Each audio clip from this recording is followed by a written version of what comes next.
It's on the angle of you looking into the camera. That's very better.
I need a wee now.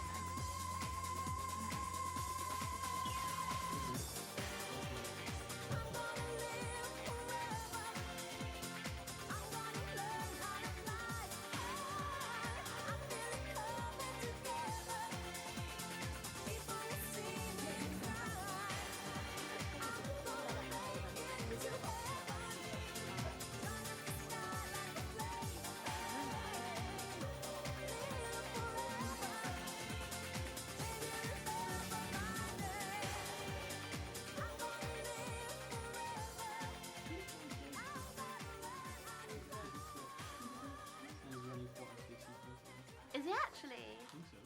Sassy. You can hear me. Can he? You heard right.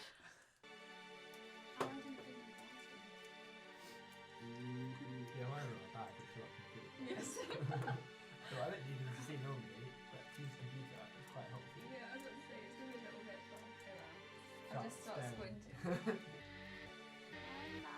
Shots at a Henny, bottles of Patron, blunts to your face, you don't want to sing no more. Lost your seat notes, cabbed all day, took the bus back home. Evictions on your door, blame it on the weed, blame it on the booze, blame it on the nightlife lights passing you. Yeah, just don't blame it on me that you wanna come and party with a nigga like me. Little thing has gone on Trump, everyone. I love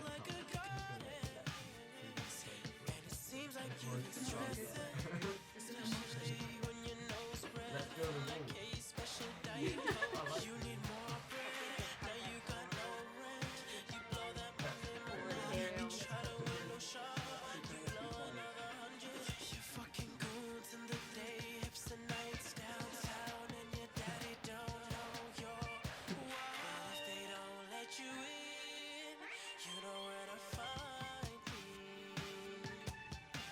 'Cause if you wanna go again, you can always call me.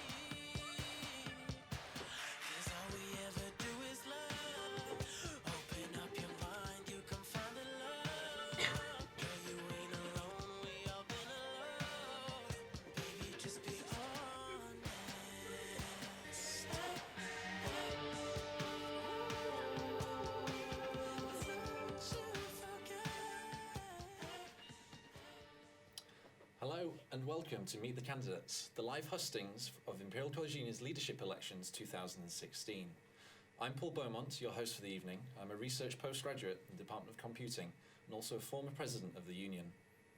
The Leadership Elections are Britain's biggest student elections. We have 780 candidates competing for 400 positions, and we expect 6,000 students to cast over 100,000 votes during the voting period, which lasts from noon on Friday the 4th of March to noon on Friday the 11th of March. That Friday evening, the winners of the elections will also be revealed live at the results party in Metric. Today's broadcast is brought to you by student volunteers from ICTV and IC Radio. For the next few hours, we'll be broadcasting live from the media basement and we'll be questioning almost 40 candidates. These are the students who want your support as they campaign to be the elected leaders of the Imperial student community. So we'll be questioning them about their policies, aims, beliefs and experience. They'll also be questioned by you though, so if there's something you want to ask, tweet us a question using the Vote ICU hashtag. As well as the candidates, we also have the pundit panel. It's a group of former sabbatical officers and student trustees who will also be giving their insights into their own experiences in these roles. Presenting the panel is former Felix editor Philippa. Over to you, Philippa. With three people who have been through this process before, and who between them have over 10 years of experience in volunteering for Imperial College Union. First up, we have Marissa Lewis, who was Deputy President Welfare 2013-2014. We've got Pascal Luce, Deputy President Education, who was sabbatical last year, so still here, still enjoying fourth year. And we also have Nathaniel Bottrell, who is a student member of the Board of Trustees of the Union from 2012 to 2014, so quite a run. Our first position up today is Deputy President Education. We're going to watch a short video from the current DPE, Chunyan San, talking about what he's been doing in the role. Soon.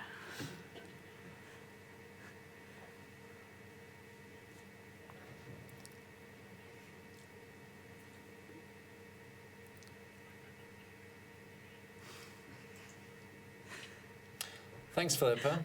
Of the 4 candidates for Deputy President Education, 3 are here today. Kamna Ashu was unable to join us this evening. Let's hear from them. Luke. Thanks, Paul. Luke McCrone here. If elected, I will promise to achieve the following. I'll improve the speed and quality of feedback in college by instigating a college-wide feedback traffic light system, already being tested successfully. I will look to instigate questionnaires which deliver high-resolution feedback for coursework assignments, aiming to improve student assessment.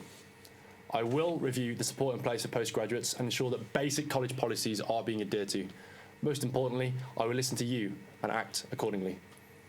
Thank you. And next candidate is Iya. Hi everyone, my name is Iya. I'm very glad to be here tonight to discuss how we can use this position to make a union a better place for studying experience from all of the Imperial College students. I'm presenting the whole business school as academic and welfare officer from Graduate Student Union, and I was also nominated as the Dean's Advisory Council. I'm very glad to bring all of my international experience of studying and working in Spain, UK, US to bring some new fresh air in this education system. Thank you. And last but not least, our final candidate for this position is Alexander Maitenka. Hi, I'm Alex Maitenka. As DPE, I aim to achieve 3 main goals: expand feedback pathways, aid departments in improving student satisfaction, and lay the foundation for a new, modern and practical online learning system. These goals are achievable, and I have the determination, leadership and work ethic to drive this change. Thank you. Thank you very much. So we have some questions to ask. A question for everyone to start with. There's been much discussion around the academic causes of poor mental health. How would you work with the DPW, the Deputy President of Welfare, to identify these and tackle them? If I ask Luke first. Yep, sure. Thank you for the question. So a big part of my manifesto is actually aimed at postgraduates, so we'll start there as a safe starting point. And part of what I want to do here is review the support in place. And the reason I want to do this is because we have postgraduate students right from internationals to English students. And I feel that, firstly, the Graduate Student Union is not fully represented. Secondly, I feel that there are, amongst pockets of excellence, areas of weakness in the college, and this is where the courses are not adhering to basic college policy, things like having a personal tutor, things like having Wednesday afternoons off. So I would work with the welfare officer, but what I'd also do is I'd go around at the departmental level. I'd ensure that the courses are adhering to these college policies for the sake of the student. Okay, thank you very much. Thank you. Okay, and the same question to Iya. I think one of the biggest challenges for most of international students is they might come across a lot of culture shock, and they have the difficulty to adopt their learning and life in the British culture. So I would, if I was elected, I will be coding my campaign for the next academic year, the first week of the greeting week, welcome week, to set up the learning and the culture shock events to helping international students get more involved and engage with British home students as well. Okay, thank you. And Alex? Yeah, I agree here with Luke in terms of the support system does need to be updated and does need to be reviewed. Now, on Luke's case about not adhering to union policies such as Wednesdays, I think the problem is also that it's not there, but it's not consistent. Like, for example, I'm in the CP and I actually do have the Wednesday afternoons off, but I know for a fact a lot of postgraduates don't, and yes, that does need reviewing. But in terms of welfare, I would not just do it for the Deputy President of Welfare, I would go down to the departmental level, because as we're talking about things like feedback and student satisfaction, some people, like for myself in the first term, are kind of quite nervous trying to get into university life and may not be able to give that feedback because they don't feel confident enough to do that, and that's what we need to do, but we need to do it at departmental level as well. Okay, thank you. So question to Iya first now. How confident are you in proposing things that the college don't want to change to academics? How would you persuade them?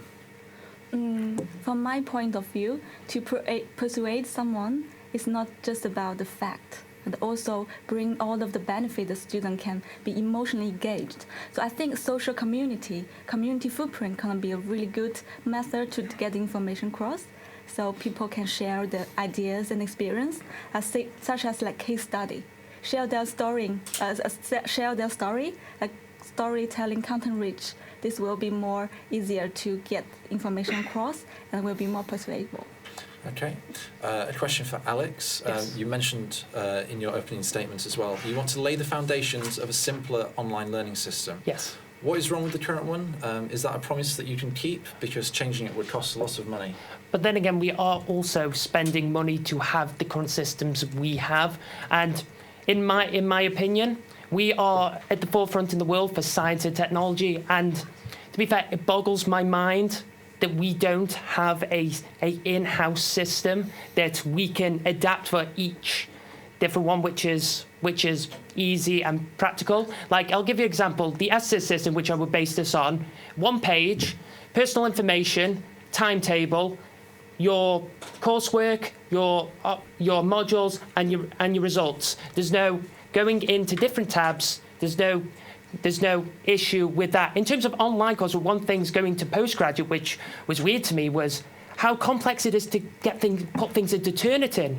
Whereas, Luke will vouch for me on this, when we were in the RSM with the SSS system, we just had one submission. Then the department took care of that for us. And I think that plays in that practicality for students, because students have a lot of things to think of on their mind. That's where we need to go forward. Okay, thank you. And question to Luke. You say that you want to ensure that all taught postgraduates adhere to the college policy of free Wednesday afternoons and things like that. If the Central College can't make the departments do this, though, how would you manage to do this? Well, no, it's an absolutely valid point. It's something I've thought long and hard about. For me, what it is going around at the departmental level, and it's actually something I've been doing as part of my preparation for this role. I've gone around for a good 2 months speaking to people up and down college, and the best people I feel to address this issue to are actually the people head of undergrad coordinating the courses. They're the ones that need to see my point of view and then work alongside me to achieve it. Okay, thank you very much.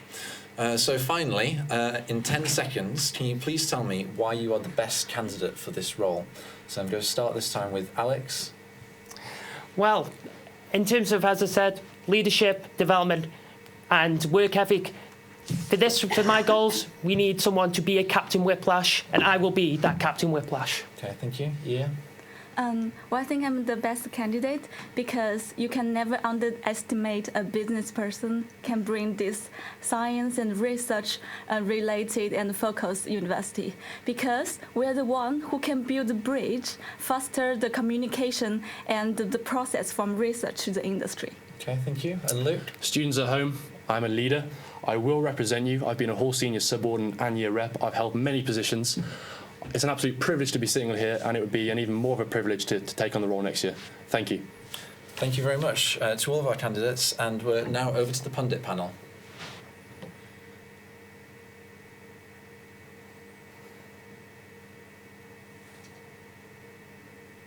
I can hear clicking in my ear, which I think means that was... I don't know. Was it a nervous twitch? Maybe.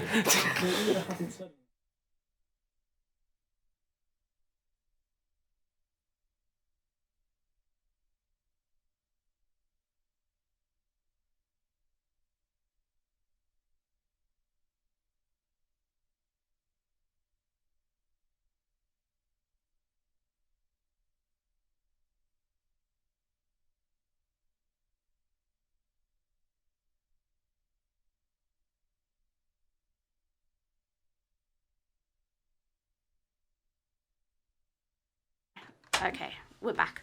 Okay, technical Start from the issues beginning. aside. Do remember I was a Felix editor, I made a newspaper, not a radio show.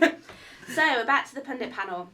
Pascal, we just heard from Deputy President's education candidates. What were your thoughts about some of the things they were saying?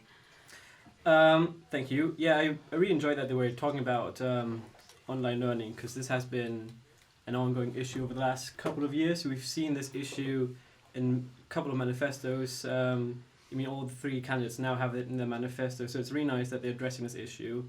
What also stood out was that they want to work with the academics, which is very important, because there's only so much you can do by advocating from a student's perspective, but never taking in the perspective of staff. So you have to take that into consideration. So being willing to work with academics is really important. So I'm glad that came across. But they've got to be careful. There are many academics, and it could take a long time to ask every academic their opinion, and maybe the opinion's going to be quite diverse across the whole college. So I think they're setting themselves up for a huge task, and they only have 9 months really to start getting policies in place. Yeah, especially if you consider the learning curve at the beginning. So yeah, it takes a couple of months to get settled into the position. Once October starts, all the academics, all the staff are very much focused on welcoming the new students. College is very busy, so I think they need a good plan. Yeah, I think one of the biggest challenges from, interacting with academics is some of them are very set in their ways. We've got, researchers here who've been here many years, and it is a bit difficult to perhaps bring them into, our framework of things, especially when they've got other things going on apart from undergraduate teaching as well. But I think all of our candidates would be up to that challenge. Marissa, as former Deputy President Welfare, how do you think education and welfare SABs can work together, and what experience do you have with this from your year? So I had an excellent DPE that worked alongside me, Nat, who's doing very well at the moment.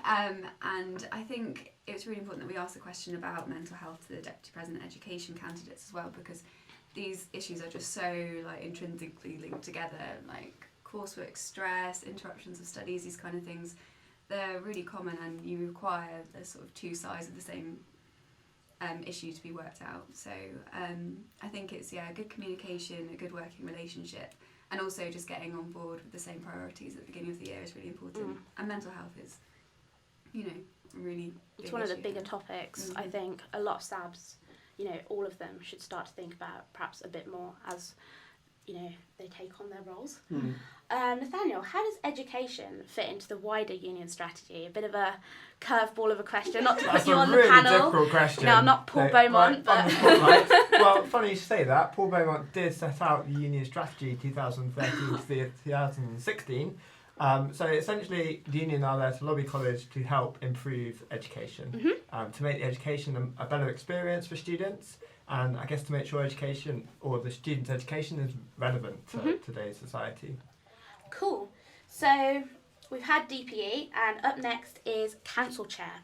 So the union council is made up of student leaders from all different activities organised by Imperial College Union. Clubs, societies and projects, your academic reps, so DEP reps through to AAOs from your constituent unions, constituent union representatives as well, liberation officers and including officer trustees. Ordinary members are also on there, and postgraduate and undergraduate students from each faculty, which those are the ordinary members. These meetings are pretty rowdy. They can get pretty rowdy. We're not saying they're party central, but you know, we've seen a lot of things go on in council over the times that we've been in there. And the council chair is very, very important in making sure those meetings run smoothly, and also that the students know the topics they're discussing and voting on properly, because we've seen in the past with some votes, you know, being redone, some students, you know, don't feel like they have enough information when they make these decisions. So we're going to look into council chair. Nathaniel, you were on trustee, so what do you think the role of the council chair is in relation to the trustee board? So essentially the council chair is the voice of the student union. Council passes many policies. Council is there to hold the officer trustees and essentially the trustee board to account. Council is there to also ratify the budget annually. Whereas the student trustee, whereas the trustee board is more there as an overview to make sure that the governance structure is being followed, to make sure that the financial risk is kept as low as possible, any legal risks are also dealt with. Hence why the trustee board has lay trustees, which bring their experience from other places. Yes. So, Marissa, what should a good council chair be able to do, and what should we be looking for in the manifestos of the upcoming candidates, do you think? Okay, so like question. What's the union strategy to you, Marissa? I have that on my iPad, just You want someone confident, someone who can handle big personalities. Obviously, everyone running for these roles has quite a lot of self-esteem, strong personalities, so it's good to be able to handle a crowd. And then just to know what council's there for, what it's set out to achieve, and to help students as well bring their own ideas and their own papers to council. That's a hugely important thing. So Pascal, back to you. As someone who leads council, or used to as DPE, what was the biggest challenge you saw that was overcoming council last year? So one of the biggest difficulties is to make sure that everyone can get a chance to get the point across, but at the same time not keeping this discussion going on for too long. So sometimes we had discussions about a paper, about a point in the minutes that was just going on a bit too long. So the council needs to be, on one hand, the council chair needs on one hand make sure that everyone can raise their opinion, but on the other hand make sure it's not going on too long. So on that note, we're going to have to wrap up here because we have our council chair candidates ready in the studio. So back to Paul.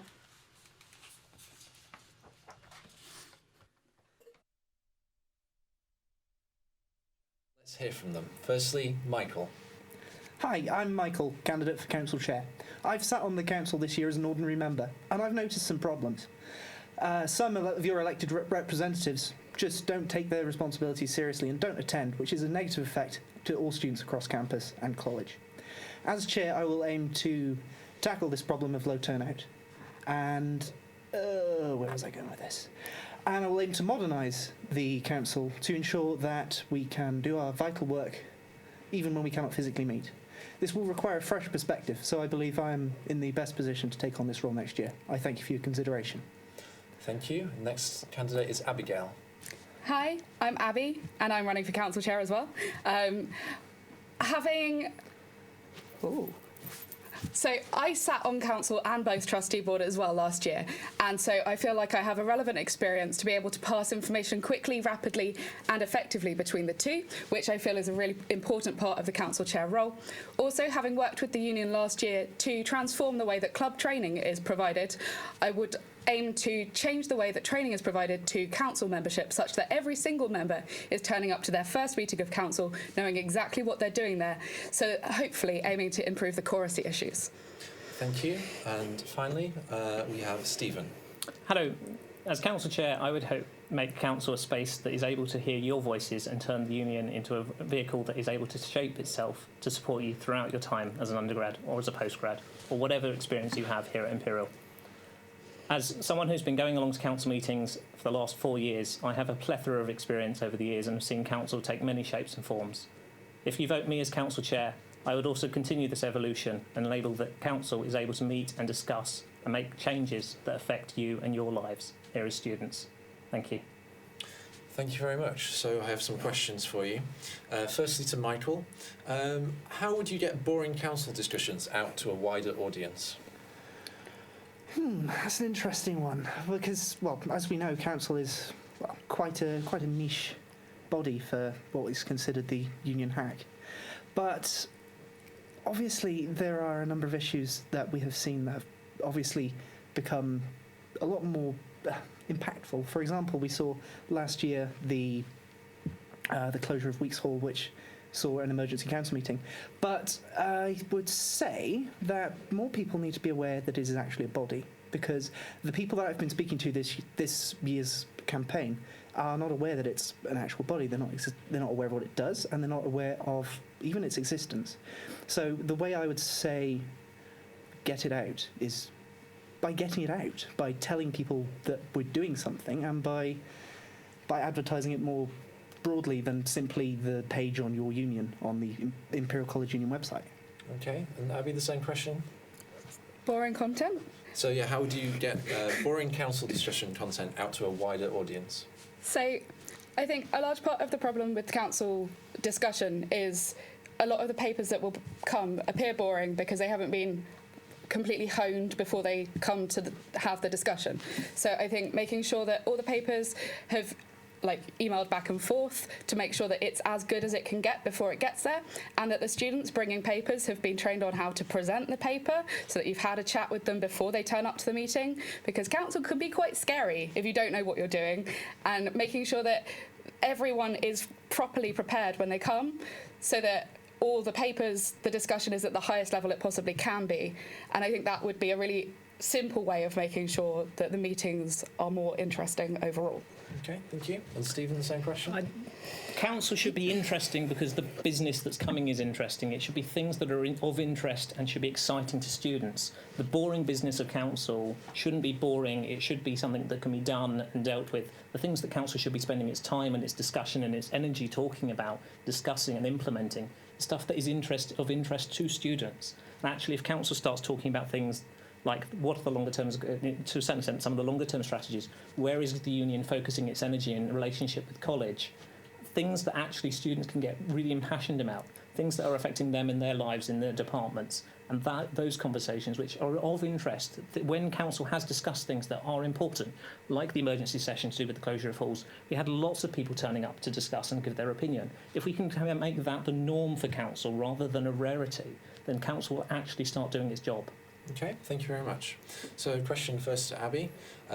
Do you think that council currently represents the student voice? How do we make sure that everyone gets heard rather than just the loudest person in the room?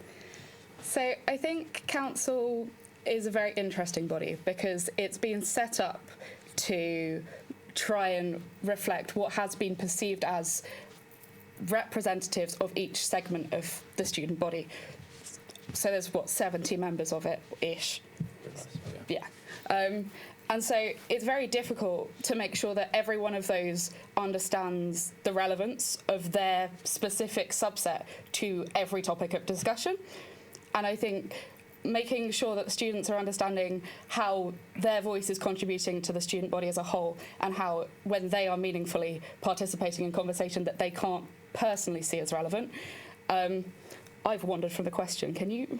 You have a little bit, yeah. So sorry. How do you ensure that everyone gets heard rather than Everyone just the gets loudest heard. voice? Yeah. And so making sure that they see the purpose of them being present means that even the quieter voices are starting to speak up more. that was where I was going with that. Okay, so same question to Stephen. So I would say that trying to get people's voices heard is about actually having conversations in council and breaking up this. It's at the moment quite a lot of council meetings are very much one person speaking. What I'd like to try is actually having people meeting and having conversations outside of council, but also in the council session, rather than just having this line of sabbatical officers and seats of everyone just sat sort of almost confrontational, actually breaking it up and having conversation circles. I know I've been to meetings where actually when you've got a lot of people, you sit around tables, you have conversations on your table, and then that's fed back to the room as a whole. And that's a very good way of actually encouraging dialogue between people and getting different people to talk to each other from different areas of responsibility. Okay, thank you. And Michael, do you have anything to add to that?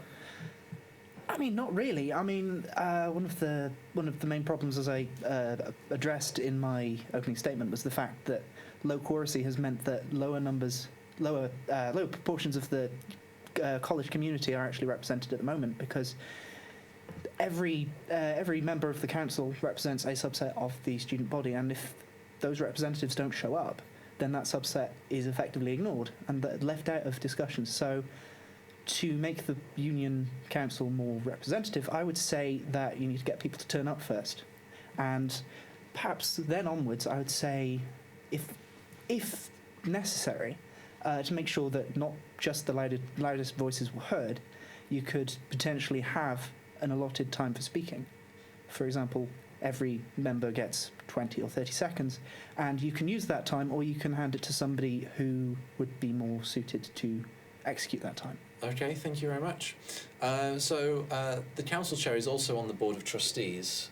In 10 seconds, what would you add to the board of trustees? I'll start with Stephen this time. I would bring a voice that's encouraging the trustee board to talk to wider students. The trustee board has a long history of being fairly well isolated, and most students know it exists even less than council. Council should be able to help guide and steer the shape of the union for years, not just on individual topics and issues. Okay, Abby? Trustee board next year is going to be almost completely brand new, with almost all of its external trustees, almost all of the student trustees being completely replaced. So I have experience, and I think that I'll be able to bring that of having had a year on the trustee board to next year. Okay, thank you. Michael? What would I bring to the trustee board? I would say I would bring a fresh perspective. I mean, I ran for student trustee last year. I did have a look at the role description, obviously, but yeah, that's all. That's pretty much what I would bring, a fresh perspective. Okay, thank you. Now we're back to the pundit panel, presented by Nathaniel. Hi, welcome back. So my first question, Pascal, what did you think of the candidates, and do you think that their pledges are possible? I mean, we've seen some pretty large ideas about changing the structure of council and how we can engage students.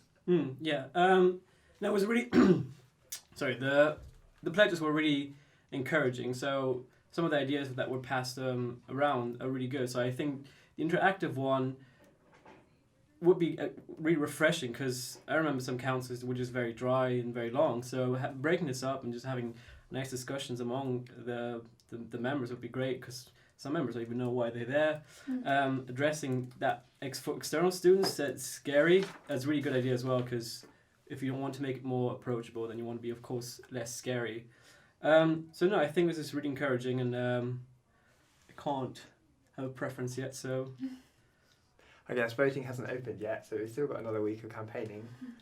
So Marissa, what was your experience of being on council back when you were an officer trustee?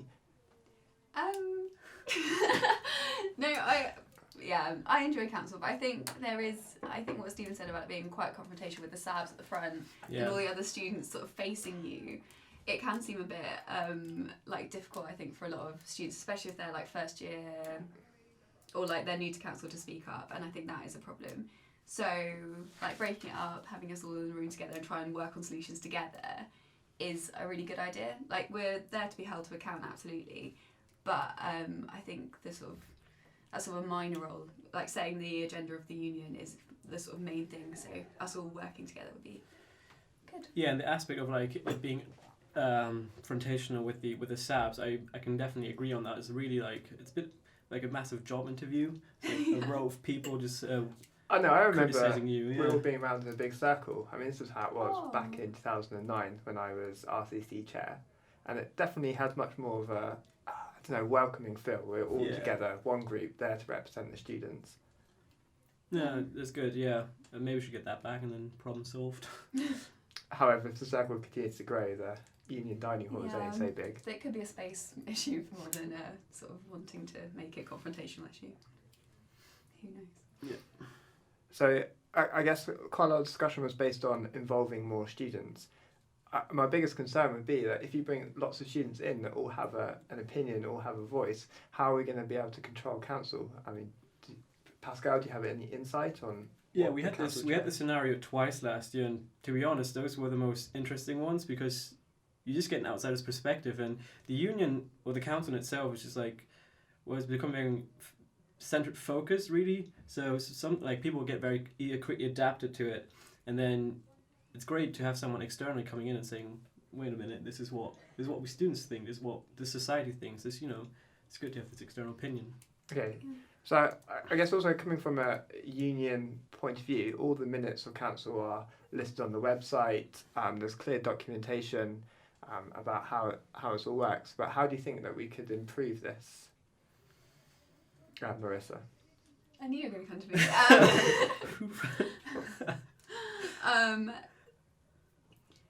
I think it's a good question. Maybe we need to change the way that we engage students. I think it's a sort of bigger issue than just how council is and its minutes. Maybe there's a way that we can better connect with students and get them involved in some form of discussion and some form of directing the union, which isn't as formal as a council setting. And I kind of agree with what Pascal said. I'd rather we had loads of students in sharing their opinions because, there's a lot of an undergraduate focus in council, I think that's fair to say too. Or it was in my year. And that's the point of having a strong chair. You can handle lots of different opinions and keep control of the room, but you're still getting a good representative sample of the students. Okay, great. Well, thank you for the discussion. So our next position is Deputy President Welfare. So first, a video from Jenny, our current DPW.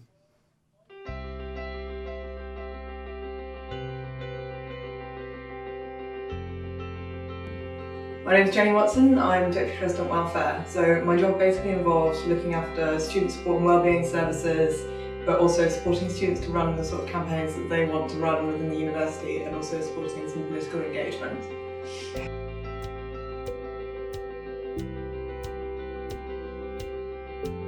I think the thing I like the most about my job is knowing that the things I'm doing, the ideas that I'm putting forward are actually having very broad, wide-ranging impacts on a lot of students all in one go.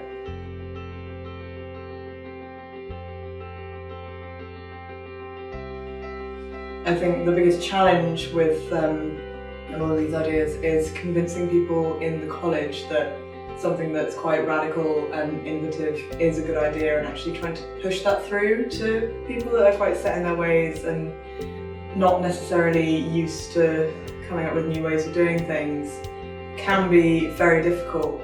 But at the same time, there's nothing better than the feeling of knowing that someone big in college has just told you that your idea is a really good idea and that they're going to try and do it.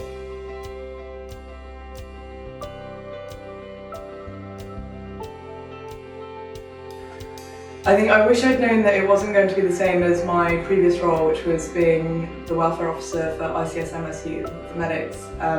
In that job, it was very sort of individual based, sort of talking to people one-to-one, supporting them dealing with their day-to-day challenges, the problems that they were facing at university. And I thought that this role would be a lot like that, but now it's a lot more about connecting the dots and thinking about why there are students getting into those sorts of situations and tackling root causes rather than managing day-to-day solutions.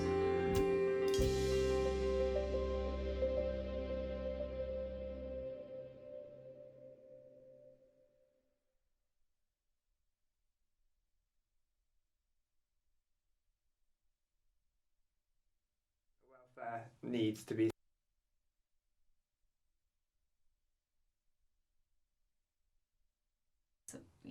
people can approach with different problems and issues, although you can deal with individual students having individual issues.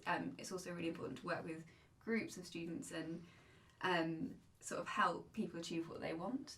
So although you go into the role with like so many different ideas of things you want to do, a huge part of it is sort of enabling students to sort of navigate the union and college and do their own campaigns. So Jenny this year has been working with the Medics Union for all of the junior doctor contract issues. And then tonight, she's working with the LGBT officer to put on the transgender healthcare workshop. So all of these ideas, because you're coming from one perspective, your experience of Imperial, but obviously everyone else's opinions are equally as important. And so it's working with other students to get what they want from the welfare system is like just as vital as whatever you think is the most important thing to you. Brilliant, thank you. Yeah, that's fair. Great, so I think back to Paul in the studio for the Deputy President welfare candidates.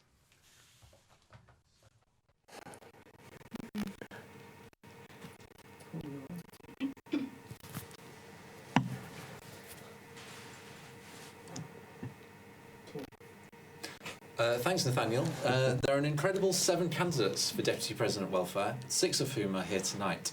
Millie Tang was unable to join due to circumstances outside of her control, but you can read hers and all the other candidates' manifestos at imperialcollegeunion.org/manifestos. Our candidates here tonight are Denham, Akash, Emma, Claudia, Emily Jane and Deborah. We're going to hear a short opening statement by all of them. So firstly, Denham. Hi, I'm Denham, a final year aeronautics student. University is about your education, but it's also about your welfare, and this is when the college can sometimes overlook. University is also Imperial is a leading institution in all fields, but student satisfaction is consistently ranked below average, and I want to change this. A lot of hard work and dedication has been put into many projects by previous deputy presidents and presidents, and I want to continue building on these whilst introducing new ways of tackling important issues. I feel I have the drive and the passion to be able to make Imperial a better place for you. Thank you. Next candidate is Akash. Hi, my name is Akash, and I've been RCSU Welfare Officer since 2014. I was part of the team that was behind Treat Yourself, the Welfare Week that happened last week, and there's going to be another one, which is going to be soon. My main policies are centralizing all your professional and personal contacts so you can access anyone you want to meet inside the college immediately. Helping student-run campaigns get the light of the day, like IT sexism and mentality, and be available in JCR and SCR every week so that I can talk to you and you can tell me about your problems. Thank you. Next candidate is Emma. Hi, I'm Emma. I'm running for Welfare Officer for much of the same reasons as my fellow candidates. I want to improve the student experience here at Imperial, but I also want that to extend beyond university. Life is much more than just a good degree, and I want students to leave this place employable but also happy, whether that be by providing mental and academic support for all students, or pushing for cheaper housing, or campaigning against the imposition of rising tuition fees. Anything at all that will increase the financial burden on our students. Thank you. Thank you. And next we have Claudia. Hi, my name is Claudia and I'm running for Deputy President Welfare because you deserve better mental health care, support and reintegration at all times. Because you deserve more and faster financial support. Because you deserve to develop yourself within a community that not only accepts diversity but rather actively promotes it. If you'd like to change this, we need to work together. So if you're on board, please vote for Claudia for welfare. Thank you. Next candidate is Emily Jane. Hi, I'm Emily Jane and I'm running for Deputy President Welfare because I've had a range of welfare issues while I've been studying here, and I know many people have too. I've dedicated a lot of my life to working towards better mental health services and more awareness on a national and on a university level. And I think the skills that I've acquired doing these campaigns and all this work will really help me to kickstart greater change at Imperial to make this place a better place to study. Thank you. And we also have Deborah. I'm Deborah and I'm a candidate with extensive experience dealing with welfare issues. I've been a subwarden at Vital for 2 years, and during this time I've helped many students deal with welfare concerns such as mental health problems, financial hardship or disabilities. Helping these students, I've worked extensively with the college tutors, departmental tutors, as well as current union sabbaticals. During that time, I've also been a PhD student. a graduate teaching assistant, the society president, and a foster carer for cats and kittens. I want to bring my expertise and my dedication to the union as Deputy President of Welfare. Thank you very much. I also have some questions for the candidates. So, firstly, for Denham, we all know mental health is a major problem at Imperial. If you could do just one thing to improve that, what would it be? So a lot of hard work has been done by the current DPW to implement mental health first aid training to all sub-wardens and wardens. And I want to implement this to all senior tutors and personal tutors eventually, because a lot of people are told that their personal tutors are there for their pastoral care, but they're often failed by having personal tutors who are less experienced and don't particularly know what to do. And I've myself have experienced this, and I don't want anyone else to go through this. But I know there are also good and bad personal tutors, so I want to implement a stole-inspired personal tutor review to be able to get the personal tutors to understand the areas that they may be lacking, but the areas that they also may be good at doing, and also learning from other personal tutors around the college. Okay, thank you very much. I'm going to ask you another question, but if you want to add something on, that's fine. Gender equality is high on the agenda as well at the college at the moment. What do you think is the biggest problem facing women students at Imperial, and what would you do to tackle it? And if you also want to add something on, that's fine. The biggest problem is, I think the biggest problem with both of those things is the stigma that people have. Firstly, I'll answer about the sexism thing. The STEM subjects that we have are highly dominated by male students, as we know, but girls are rising, and it's really nice that they're finally getting what they deserve, and everybody's trying to catch up. And we all want to aim for equality, but it's not an ideal world. It'll take time, it'll take effort, and I think. So, what can you do to change it? That's the question. I think I'll start by media campaigning and just getting the word out initially that it's okay. You can study whatever you want. It doesn't have to be just specific to whatever your gender is. It has to be more than that. It has to be what you like, what you're passionate about. So I think launching media campaigns about fighting this should be effective. Okay, cool. Thank you very much. The question to Emma. What do you plan to do to support underrepresented groups at Imperial? Well, I'm the current LGBT plus officer. Liberation officers in general, of which there are 7, I believe, are a great way of representing all subgroups. But in a full-time course, it's very difficult to commit any sort of time to that. So what I would propose is doubling the number of each of the liberation officers, therefore halving the workload, but also pushing for more publicity and exposure of these groups, so more LGBT plus type events, of which one is running right now in Charing Cross. Also interfaith officers and BME, etc. We have a massive international community here, but I feel like when it comes to welfare, they're very underrepresented. Okay. So in my proposed introduction of an instant messaging counselling application, I would also propose branches of that were to deal with more specific subgroups, a more personalised approach. Okay, thank you. Sorry, keep moving on. Next question is: the union has an advice centre that supports students. How will you work with the advice centre staff to help improve the support available to students at Imperial?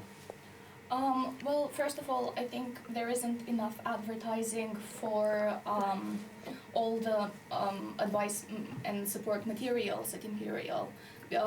Because it happens a lot that people do encounter certain problems, yet they don't exactly know who to talk to about them. It is said over and over again that they should contact their whole seniors or their personal tutors or their year coordinators, but still this is information that they have to actively search, and when they are in a difficult situation, they are not quite motivated to search too much for information. So it should be more readily available and more in your face, so to say. Okay, thank you very much. Next question is, students may approach you with deeply personal information, asking for help. How would you react in this situation? This is something that I actually have a lot of experience with. I've done a lot of work kind of throughout my life, reaching out to people with mental health problems, giving them advice, pointing them in the right direction. And I've worked with Mentality as one of the founding members, so we've had a lot of people coming up to us and asking for support, where to turn. And I guess it's just giving people the right options and telling them where to turn, but also making sure that you look after your own welfare, because if you get too involved, then you can't help anybody. Okay, thank you very much. And the last question, how would you work with other student unions to make change on a wider scale? Precise wider scale. So kind of nationally or kind of, I don't know, is there anything else that you could think that you could draw on other resources? Absolutely, yes. So many of the issues that we face at Imperial are not actually unique. There's been a rise of mental health problems nationally across all student bodies, and I think especially within London, many colleges share the same problems that we do in terms of housing, in terms of maybe some of the issues with sexism that people experience in their everyday life. I think sharing ideas, sharing resources with some of the closer colleges, whether that be UCL, LSE, Queen's Mary, maybe set up communal structures in terms of sharing resources of counselling and access to healthcare systems, that could be a way forward. But generally it would also be a really good opportunity to push forward some of the important campaigns, notably some of the awareness campaigns relating to sexism, mental health and discrimination. Okay, thank you very much. Okay, so the same question to 3 people this time, so one at a time obviously. How would you work with other sabbatical and staff to achieve maximum impact? So this is within the union, and so I'm going to ask this to Claudia first. Well, I know that the candidates for president as well, they do want to focus on welfare because it's gained a lot of traction really throughout the college and throughout the union. So I'm convinced that there will be support for advertising the solutions available for welfare and for actually implementing campaigns. So power really lies in numbers, and by myself I wouldn't be able to do much. Okay, the same question to Emily Jane. So I guess it's about working as a team. Like Claudia said, power lies in numbers, and communicating with the president obviously is very important. The education officer is hugely important because people's education and the level of stress is really adding to the mental health problems on campus. Liberation officers, so you can really communicate with people from minority groups that might feel excluded, and just really communicating with everybody so that everyone's on the same page and everyone is communicating and knowing how to help people and where to signpost people. Okay, thank you very much. And Deborah, do you have anything to add to that? So having worked with the union sabbaticals on a number of issues, I've seen how they operate. It's very much like a team, and sometimes people jump into roles in order to fulfill them. So for example, on disciplinary or welfare cases, it often happens that it's not necessarily the welfare officer who fills that role.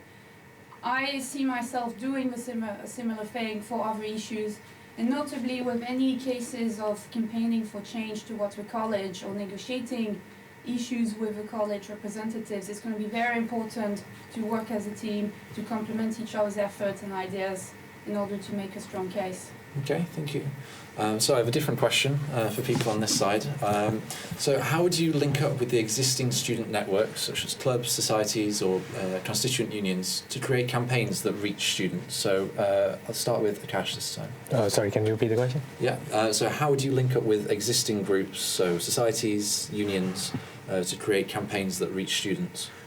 So I think, first of all, you need to, whatever problem that you need to address, you can bring it up in the union council or have a poll online on any social media platform, Facebook probably, and have a proper discussion about what people want out of what solution can people offer themselves, and then the union should act accordingly, because like the girl said, that it's important to work in a team, and if you don't listen to the students themselves, then what's the point? Okay, thank you. And the same question to Denim? So I'm part of the hockey club, and we do have quite a few issues surrounding some things like mental health as well. But it is a very, very inclusive environment.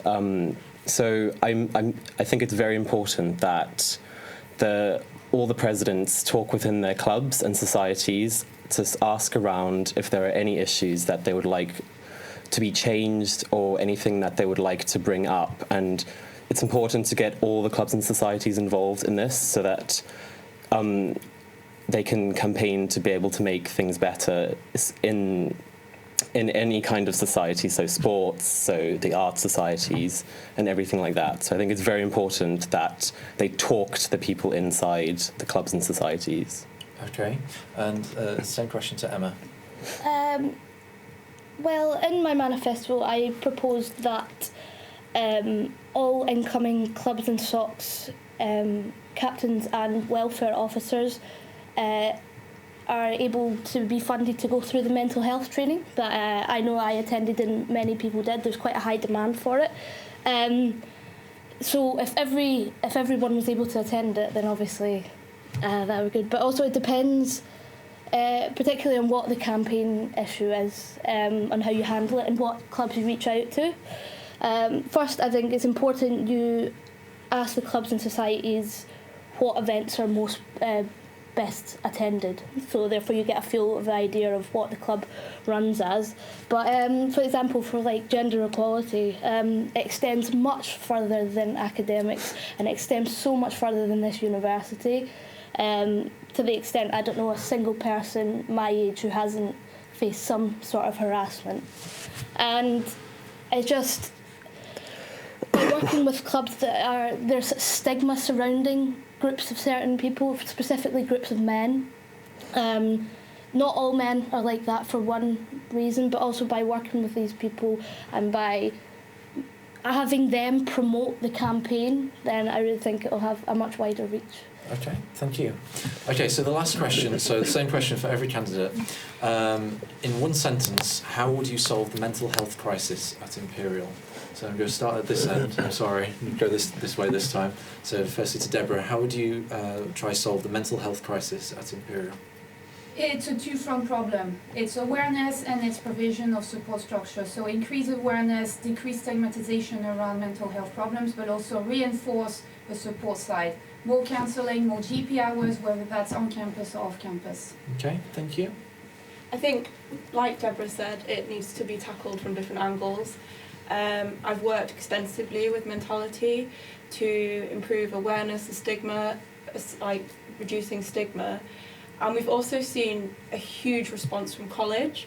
And I think you have to take the angle of like kind of lobbying college, campaigning for change, but also making students aware of where they can go, working with the health centre, maybe looking to get college to free up which health centres you can go to for documentation for exams, because that's a big problem. Okay, so it must be one sentence, sorry. Sorry. It's all right, don't worry. In one sentence. So in one sentence, how would you try and solve the mental health crisis? Educate everyone on mental health issues and leave no one behind.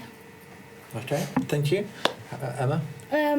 Personally, I think it's all about a sense of community, whether that's between staff and the union and students, but most importantly, between students. Have them talk to each other more than they talk to people above them. Okay, thank you. Cash? Communication is key, and as long as you understand that it's okay to have mental health issues and it can be dealt with, that's fine. Okay, Dan? I think that it's important to talk to your friends, and you need to raise awareness around any issues surrounding that you're going through. And I think that I think a lot of people need to be aware of the options that they have. So getting more people trained in mental health first aid. So I've attended it myself, and it just to raise awareness and just make sure that everyone knows that this is not a small issue, it's a big issue. Okay. Thank you very much to all of our candidates. Now we're going back to the studio. Thanks, Paul. First of all, it's great to see so many candidates standing for DPW. I think students have really got quite a lot of choice this year, and I hope that the best candidate wins.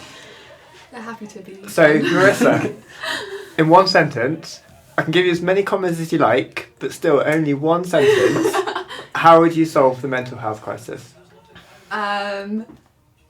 No, sorry, I'm going to have to put a full stop in. I've just had to think. So, I went to this conference about mental health when I was a sabbatical officer, and so the statistic that everyone bandies around is 1 in 3 people have a mental illness.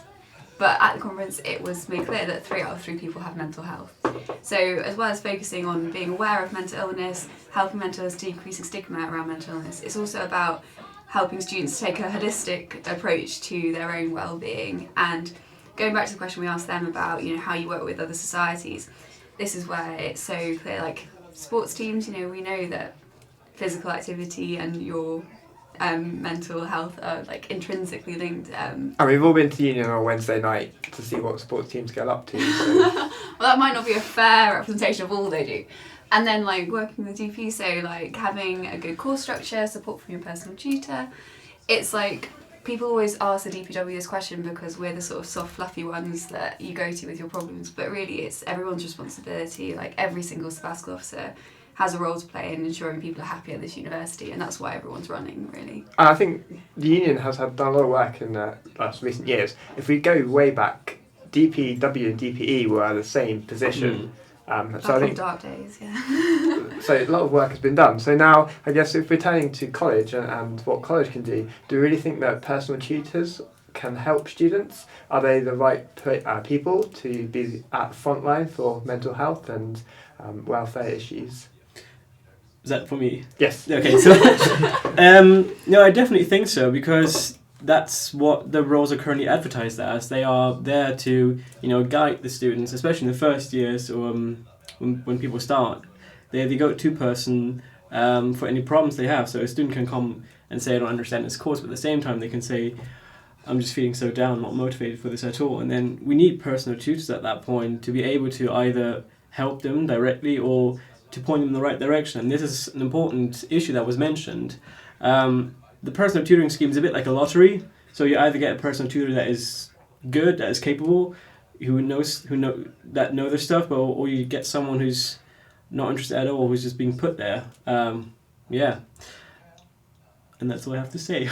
I guess I come from an academic background, being a postdoc now. I see that personal tutors are lecturers, they have research groups, they have PhD students that are there to look after. They have an incredible amount of work to be doing in their day-to-day job.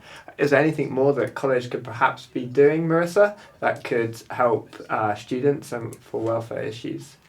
Or what's the college up to at the moment? Well, I was 13, 14, but well, I think they're doing a lot at the moment. So it was mentioned the mental health first aid training. I mean, that's a new scheme. It started in my year and it's been carrying on, rolled out, and it's always oversubscribed because a lot of people in college are very, aware that mental health is a problem and they want to get involved with being part of the solution. So yeah, training people to recognise mental health problems and how to have that conversation. I think a lot of people can be reluctant to ask people, how they're feeling. If you think someone's down, sometimes you just sort of don't want to go there in case they start crying or and then that would be the worst thing in the world for some reason. So I think it's the sort of best part of that training is it's getting people the confidence to just say, are you okay? Can I do something for you? And it's such a little thing, but if you are, feeling isolated, alone, and you do have maybe not even a mental health problem, but you are feeling, your mental health is suffering, having someone just ask you can be really, really powerful. And, anyone can do that. You don't need training, but it is helping. But still, it's good to know that these people are there, and if we can all help to help someone else's mental health, then that's only going to be a good thing. I think we have a skit coming back. Okay, well, we've got another minute to go. So, Pascal, as you're aware of DPE, yeah, do you think that DPE can do more to help DPW? I'm glad you asked this question. Yes. So, like you mentioned before, it used to be one row, and there's a reason for that because it's just so intertwined. And from my experience as well, the mums and dads scheme strikes out because that one is just so crucial as well, because you have a lot of a lot of students coming in. They just graduated from school. They have no idea what they're doing at university, so they need a lot of guidance, and that's what the Moms and Dads scheme is there for. So the DPE is in the perfect position to support the DPW for that. Brilliant, thank you, Pascal. So I think that's all from us. Back to Paul in the studio to have a look at this year's Felix candidates. Thank you very much. So we have 3 candidates for the Felix editor. David Moore is unfortunately not available, but you can find his manifesto online at imperialcollegeunion.org/manifestos. Let's hear from Cale and Lef. Firstly, Cale. Hi, I'm Cale. I'm a third-year computing student and the current music and games editor. I'm running for Felix editor because I want to expand Felix's online presence through more video and interactive content. And I want to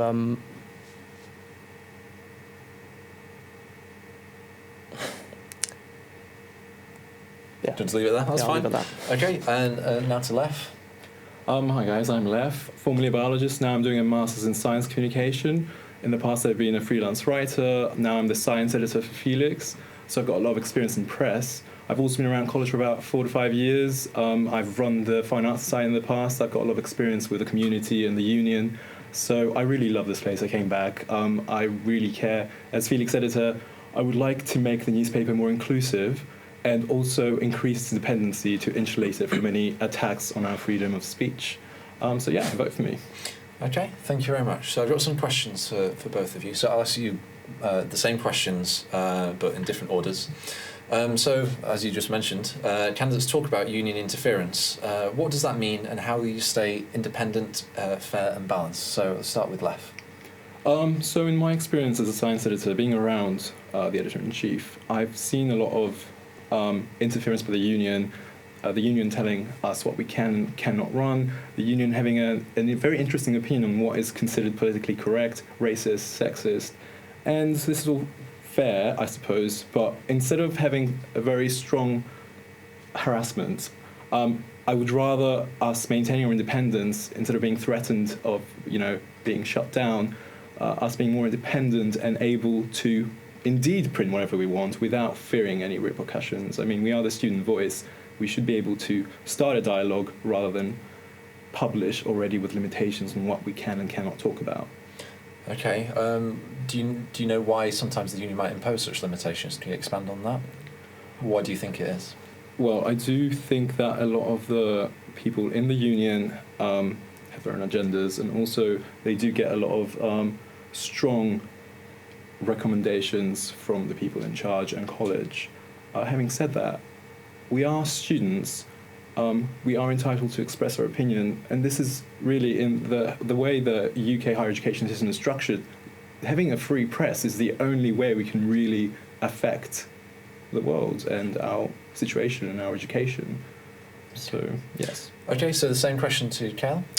I think it's a difficult balance because obviously I think everyone should have the freedom to say whatever they want, but at the same time we have union policies in place to stop bullying, to stop harassment, to stop things like sexism. So obviously there was the recent issue with the RAGMAG, and the union made a decision on that that a lot of students disagreed with. But they justified that through the union policy that said that that was unacceptable, because it was to other students. I don't think we should be able to harass other students in the paper, but I think with the case with the RAGMAG, we were told not to print that, and we should have been able to print that because at the end of the day, we didn't print the offending article, and the Daily Mail did end up printing it. So. Okay, so can I ask, how well do you understand the law around media harassment and right to reply? Would you consider following any other things that haven't been done before, like getting an external advisor in, things like that? No, I think the idea of an external advisor is really good. As editor, I might have certain, political allegiances, and I need someone as well to ensure that I don't print something that's entirely subjective. If we're reporting news, it needs to be as objective as possible. So if we could do something like that, I think that would be a good idea. Yeah. Okay, and Lef, how do you understand the law and the right to reply, and what do you think of having someone else look at the paper or an external advisor? I'm relatively familiar with it. I'm doing a science communication master's at the moment, and we did have quite some talks about it, and we had examples from media and writers and newspapers who've gotten in trouble because of slander, because of harassment, and it's a very complicated law, and sometimes it does end up with going to court. So I think it's quite impossible to expect from students or someone, the Felix editor, who has had a very limited training, to know the law. So I also agree that an external advisor is a great idea. Why? So do you not think that the union offering advice and things, why is that different to paying for an external advisor? If you're willing to listen to someone else when you're not willing to have the union interfere, why is that different? Obviously, we're reporting on the union, so if we put something in the paper that they disagree with, which is maybe criticising them there, they will have some issue with that, and we should be able to report on that without them telling us we can't. So for someone external, they won't have those interests in the union. Is there not a policy which already says that the union can't stop you from criticising the Felix policy? I believe it says that already. Criticising the Felix policy? No, the Felix policy of the union, of the trustee board, already says that the union can't stop Felix from publishing something that criticises the union. Where does that fail, do you think? I personally think that although this is indeed the case, there has been quite a lot of intimidation. So maybe the union can't actively do much, but they certainly do sound like they can, and that makes us feel like we're in a precarious position. Also, we don't have the financial independency in case they do follow through with a threat of shutting us down to say we're going to continue regardless, because all our ad revenue now goes through the union and we get a very set budget. Okay. So with newspapers declining globally, where do you think Felix's future lies? So I'm going to go to left first. Well, I think the statement of newspapers declining globally is... Or newsprint, I should probably say. Newspapers. Both correct and incorrect. Okay. Because we've got, on one hand, major newspapers downsizing their press departments, but at the same time we have a massive kind of growth of independent publication, with the printer making it so easy for you to print something and distribute it.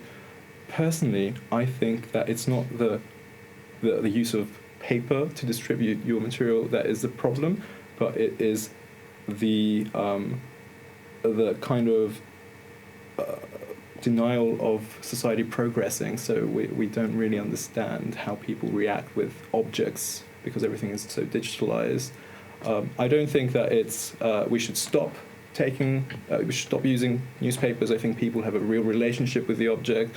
I think it's something special about taking a newspaper, flipping through it, and leaving it on a bench for someone else to read. So that's my stance on it. Okay, Mikhail, how do you see the future of Felix? I agree with Lef that we should keep the print because it's kind of like creates more of a sense of community, I guess, on the campus, that it's in all these distribution points. But as we've seen with the Independent going online only, I think we do need to embrace that more. And I've said in my manifesto that we need to try and expand our digital presence through video, through more interactive content, through things, not copying BuzzFeed, but with similar things to that engage users, bring them to the site, that are fun, and then they can read the serious stuff. We need to expand our digital presence because not enough people are reading it online. And if we can, if you're going to write something for the university paper, you want as many people to read it as possible. How would that work with things like ICTV also producing video content? How would that work? We could work with ICTV to create that content. Let's do it joint. Okay. If you could add one section and remove one section, which ones would it be? So start with Kel this time. Who's going to get axed? I guess I would remove the clubs and societies section. Why is that? Because I think at the moment too many people write pieces for that section, and all they do is, advertise their clubs and societies. And I think there are more effective ways of doing that, because I don't think people actually read those pieces. I mean, I don't know, but I don't think they do. And I think it would be easier just to have, you could advertise for free, a page or two. Clubs could advertise there, and then if a club actually wants to provide content that isn't just an advert, then they can do that in the features section, which we already have. Okay, and what would you create? If you said, what would I create? Go with that section, what would you...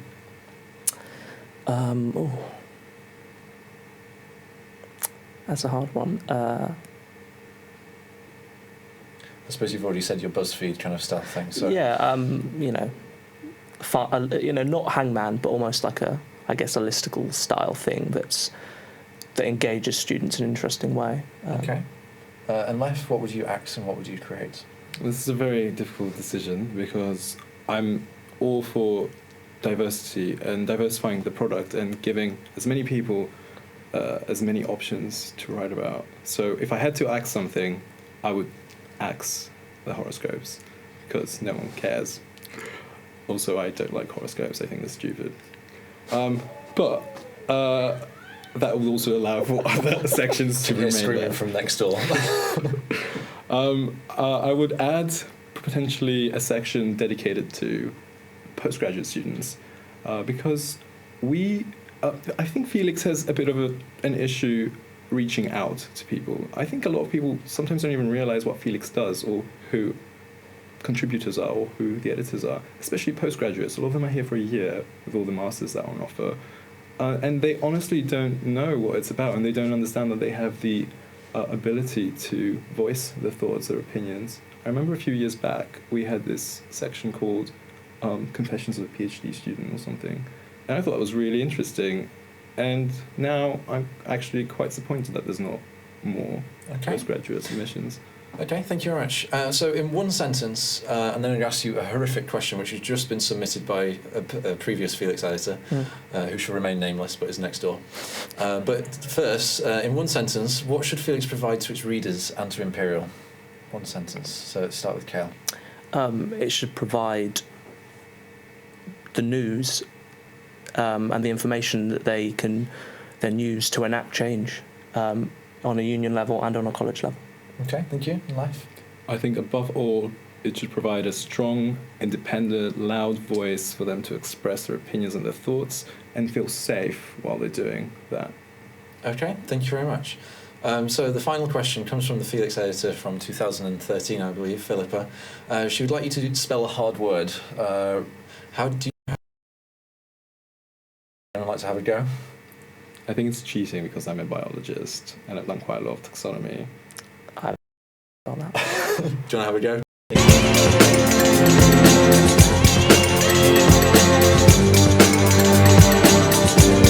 Curiousness of your potential keys stuck my mind and body aching.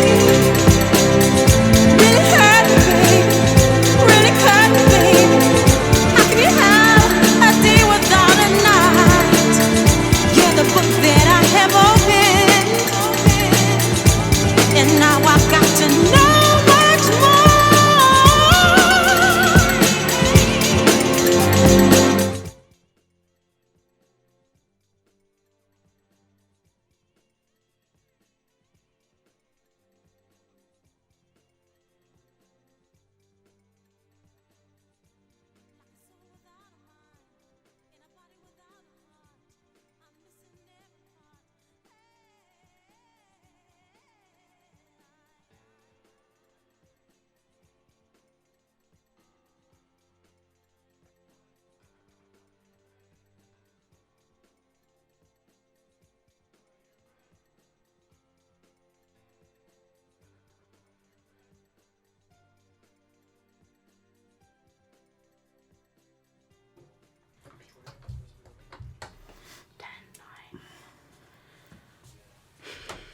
What did he say?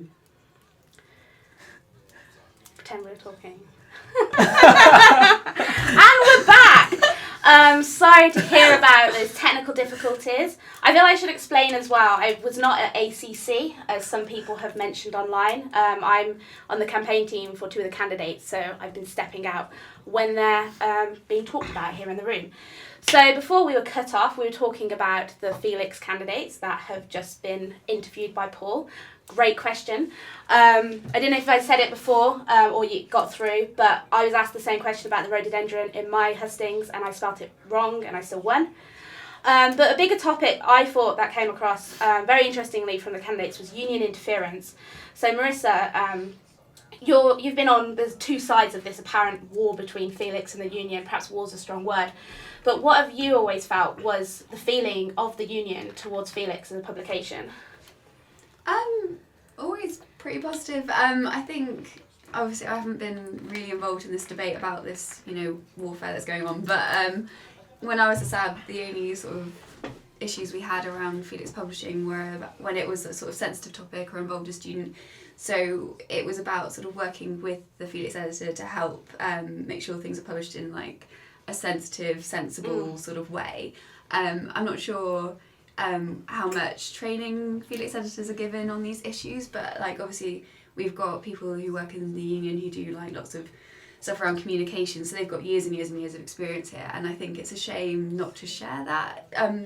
I think coming from the trustee board, it's a major risk that the Felix editor can publish pretty much what they like, and there's no sort of control, no legal control to make sure that they know where the rules are and the way their publishing lies within those rules. I mean, so for those who don't know at home, no training is provided for Felix editors, and up until me and Grace, before then, there's been no handover period. So it is very much throwing editors in the deep end, and it can be very scary, and I feel like my experience was very much at the beginning with the union. I had inherited this mindset of, the big scary union overlords, which we still mentioned in the horoscopes, which we're coming to. We will discuss this horoscope issue. You've got to have something to read on Friday afternoon. Exactly, and Hangman. For the weekend. But we're coming to that. I think it was something that took me a while to sort of recognise that, like you said, Marissa, there's a lot of experienced media, minds in the union. We have a head of student voice, although I'll always say Felix is the student voice. We have it on a banner. And we've all seen what bad publicity can do. If you want to fit a cheap product in your car, you're going to ruin your brand. Yes, that's a good analogy. So that brings us on to the future of print, somehow. One of the things I quite liked as well was the discussion around what they think is the future of Felix. Personally, I like the ambition. I like them being like, we're going to put news on the website like every day. It's like, all right, we'll see. Felix is very demanding from an editor's remit, and you get into a weekly cycle, and it definitely becomes a point of, do I put a news story online on a Monday evening or go home and do my laundry? I'd like to point out I did my laundry in Bite for like the whole of the year because I was there so late. But it's good to know that they've got that ambition. It's something I certainly had in my manifesto when I ran. Pascal, what do you think you would like to see in Felix in the future as a student still here at Imperial? Not for much longer, but your opinion still counts. Well, the way I read Felix is in the printed format, so it's just quite nice. Like pick it up on a Friday morning when you come into college, and either you start your Friday chilled by reading the news. So definitely you should keep that. What about horoscopes? What do you think about the horoscopes, Pascal? Do you think they should be kept? I think it's more interesting point on the print media. Coming from a club and society background, I found the printed copies very useful at starting fires when you got to a hut late on a Friday evening. I'm going to cut you off there. So recycling. I mean, on that sort of idea, what do you think of, was it Kale who suggested we pull the clubs and societies pages? I think it's disappointing to hear such a manifesto point. Club society is one of our greatest assets within the union. It certainly made my time here very enjoyable, and I spent a lot of time with club societies going away on weekend trips. And there's nothing more to, when you're sat in a boring lecture, to have a look through what other students are getting up to and the exciting activities that they're participating in at the weekend. I think it's a good kind of outreach for club societies to be able to advertise their activities and say there's a lot more going on here than just lectures and just coursework, than just exams and deadlines. I think one of the things neither of the candidates touched upon, which I thought was a bit disappointing, is what I've always considered the dual role of Felix, and it's the idea that, yes, Felix is there, as you said, to deliver news, to inform the students, but I feel that it's also there for students to participate in, and I feel like the clubs and societies page is very much a part of that, you know. And we have to remember that Felix is a society as well. And I found that point quite interesting. And I mean, the thing is with sections, they come and go based on who wants to edit them and content coming in. And I think clubs and societies, shout out to Abby, has been a very strong section this year. So I'll be sad if that goes, but it's interesting. So we've got time for one more question before I leave again. So this is my last appearance, or second appearance if you're taking note. So we've done the future of Felix and the future of print. What do you think the future of a paid sabbatical editor looks like? So a bit of background history for you guys. Felix is the only paid sabbatical newspaper editor in the country. There was one in Wales up until last year, and he was made part-time.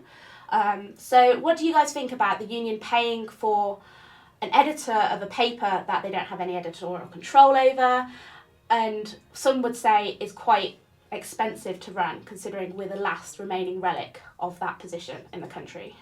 I think if we didn't pay for editor, we run the risk of Felix becoming a substandard publication, because there wouldn't be someone full-time to work on it to make sure that the articles were of good enough quality and to spend time recruiting writers. Let's face it, most of the writers aren't paid, they are students.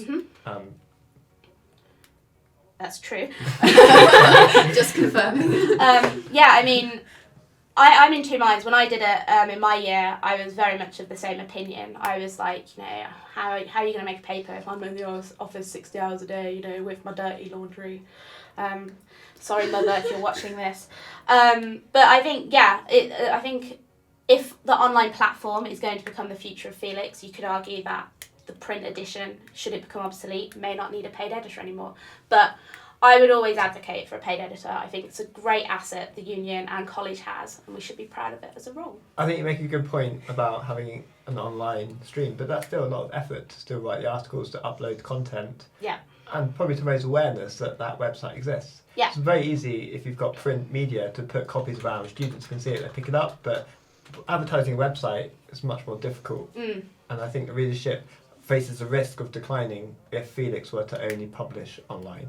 I think that's a very fair point. We're going to have to wrap up the Felix chat. I'll be in the union bar after if people want to talk about the horoscopes or lack of. I think he's dead or to clubs you and now. societies. Oh my god! It's all about clubs and societies. Yeah, I'm going Let's to not make forget my own the outdoor clubs. horoscopes and publish them around campus. I have a paid real job now. So, on to Deputy President, Clubs and Societies on that note. There are an incredible 3 candidates running for DPCS, and let's hear from them in the studio. Thanks.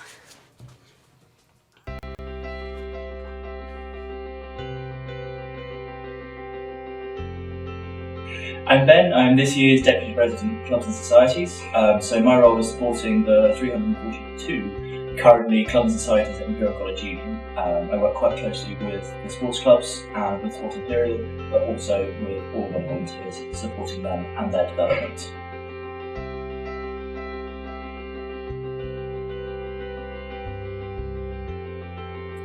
I think what I like most about the role is how many people you get to meet. That many club committees means you actually get to interact with a lot of people, and they're all really excited about what they want to do.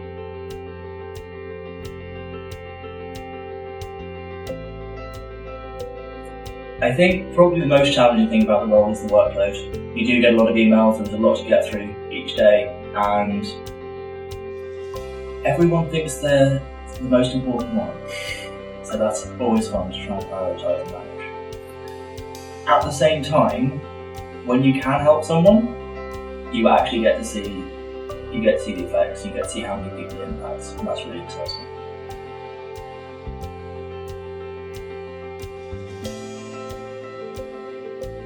I think I would have liked possibly to know a bit more about how to interact with college staff. Although Clubs and Society doesn't interact quite as much as the other trustee roles, you do still have to go in from time to time, and I think having a bit more explanation of how to handle those interactions would be really useful.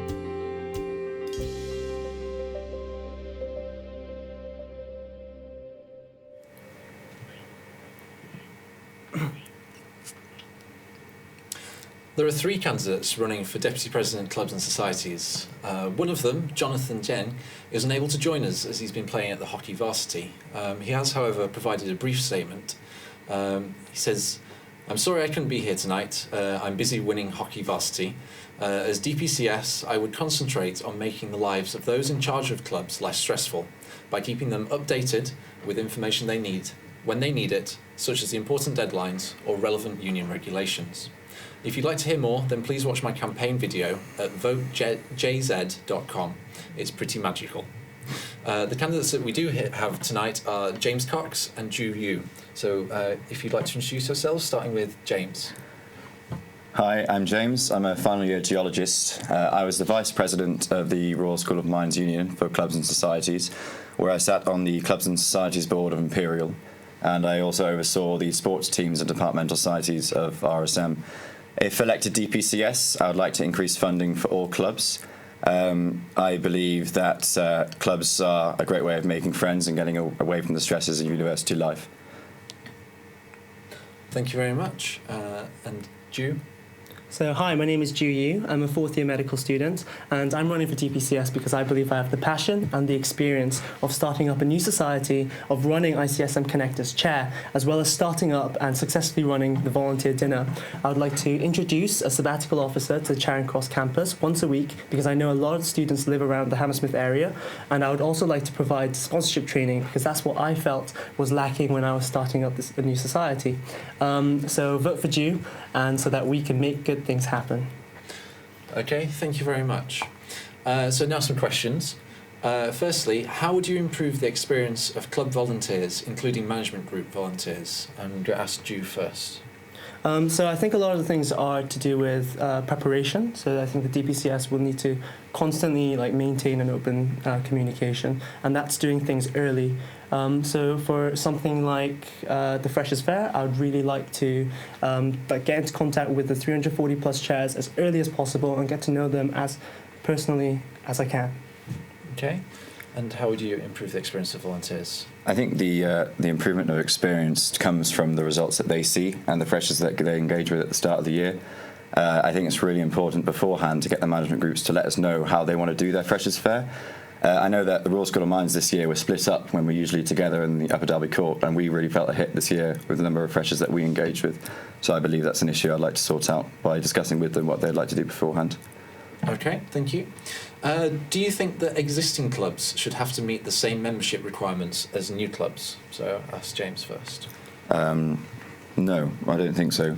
I believe that if it's a new club starting, you have to first publicise it. I mean, that's why we have the Activities Development Committee now, is to then bring in funding so we can increase participation through that means.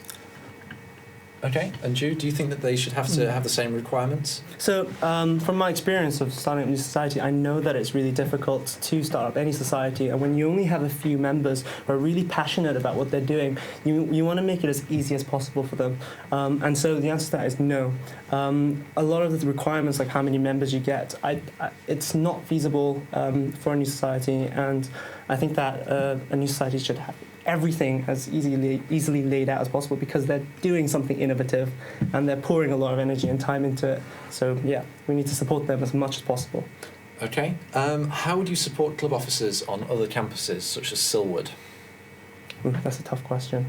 So what I said earlier on about getting a sabbatical officer once a week, an afternoon session, just a drop-in session to know that the sabbatical officer is there, is because there are students around there who find it difficult to come into South Kent campus.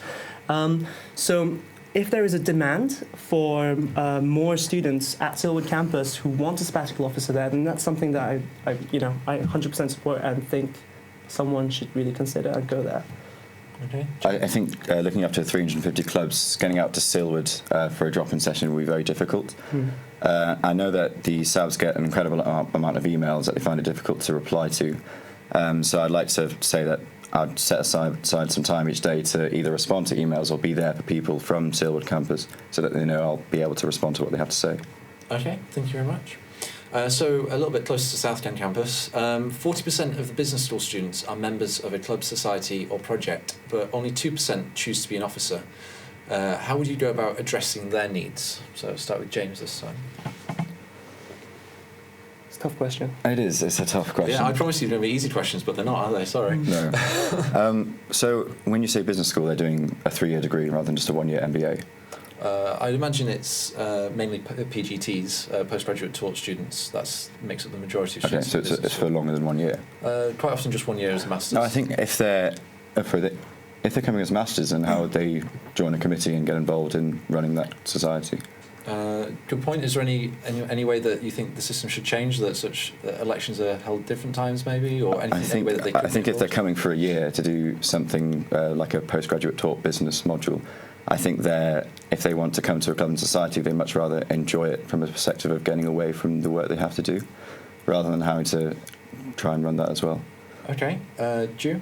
So no, I do agree with you, James. I'm actually in the business school myself. I'm doing an extra bachelor's in management, and obviously bring those skills to my SAB office position. But I was running a Connect event for during the student volunteering week, and we did have a lot of these postgrad students as well coming in for these one-off sessions, and we weren't able to reach them because the Freshers' Fair don't really cater to them. They mainly cater to undergraduate students. So there is scope for that to be explored, to get more postgraduate students involved, so things like Student Volunteer Week. Regarding the committee positions, I agree that maybe that isn't the amazing skill set that they have as postgrad students might not be able to really be drawn upon, but I think we need to increase interaction between postgrad students and societies as the first hurdle. Okay, I'm just saying, so you've touched on getting postgrads involved generically, or more generally, just they are also underrepresented overall in clubs and societies. How would you get PhDs, so not just necessarily like the 1 year students, how would you try and get them more involved? So just want to expand a little bit. So it's not that there isn't a range of opportunities available on campus and from the clubs and societies. It's the point that they don't have the communication. They're not specifically targeted in any way, and they're not informed about things. So our volunteers, we found them incredibly enthusiastic, but it was only until the middle of second term that they realised that this society even existed, and that's frustrating for me, because they could have done so many good things and helped us out so much. So I think there may be scope to introduce a postgrad PhD, even a fair just specifically for them, as we do for volunteers, and. I think that's something that needs to be explored, definitely. Maybe even just emails targeted towards them. But yeah, that is definitely an issue that I'd like to address. Okay, and James, is there anything about PhDs that you'd like to add? I think the numbers for the PhD students getting involved I don't think it's a communication issue. I think that's because there's a change in culture compared to the undergraduates and postgraduates. I have a couple of PhDs who play water polo with me, and they say, I could come to training, but I'm actually... You address them.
Hi, apologies for the technical problems there. We're going to start at where we left off. So I'll repeat my question. So the DPCS will lead a team of 2,000 club officers. What challenges do you think that will create, and how will you address them? So you were answering that when we got cut off. So I think a lot of the challenges can be resolved through talking to them a lot beforehand and keeping that open communication from literally day one. and just having a big like campus presence and getting to know the chairs long before these problems arise. So like getting up to date to what their events are on for the next few weeks. And I would like to actually just have a like once a month just open like door policy where you can bring a few of your other chairs. So if you're a sports captain, you could bring a few of your other sports chairs to come in and just address any issues that you have. Yeah. Cool. And James? Like you said, we have 2,000 people. I think if they have an issue, and it's an urgent issue, that should come to find me. But we have our club chairs, our society chairs, and then our management group chairs. So if it's an issue that they can think about for a week or so, then they can pass it up the chain, and that can arise at a CSPB meeting. Yeah. Okay, so the last question to the DPCS candidates is, in 3 words, why should you be Deputy President of Clubs and Societies? So in 3 words, why should you be elected DPCS? So I'll start with James. More student funding. More student funding. Drew? Make good happen. Make good happen. Okay, so thank you to our candidates, and we're back to the panel, presented by Pascal.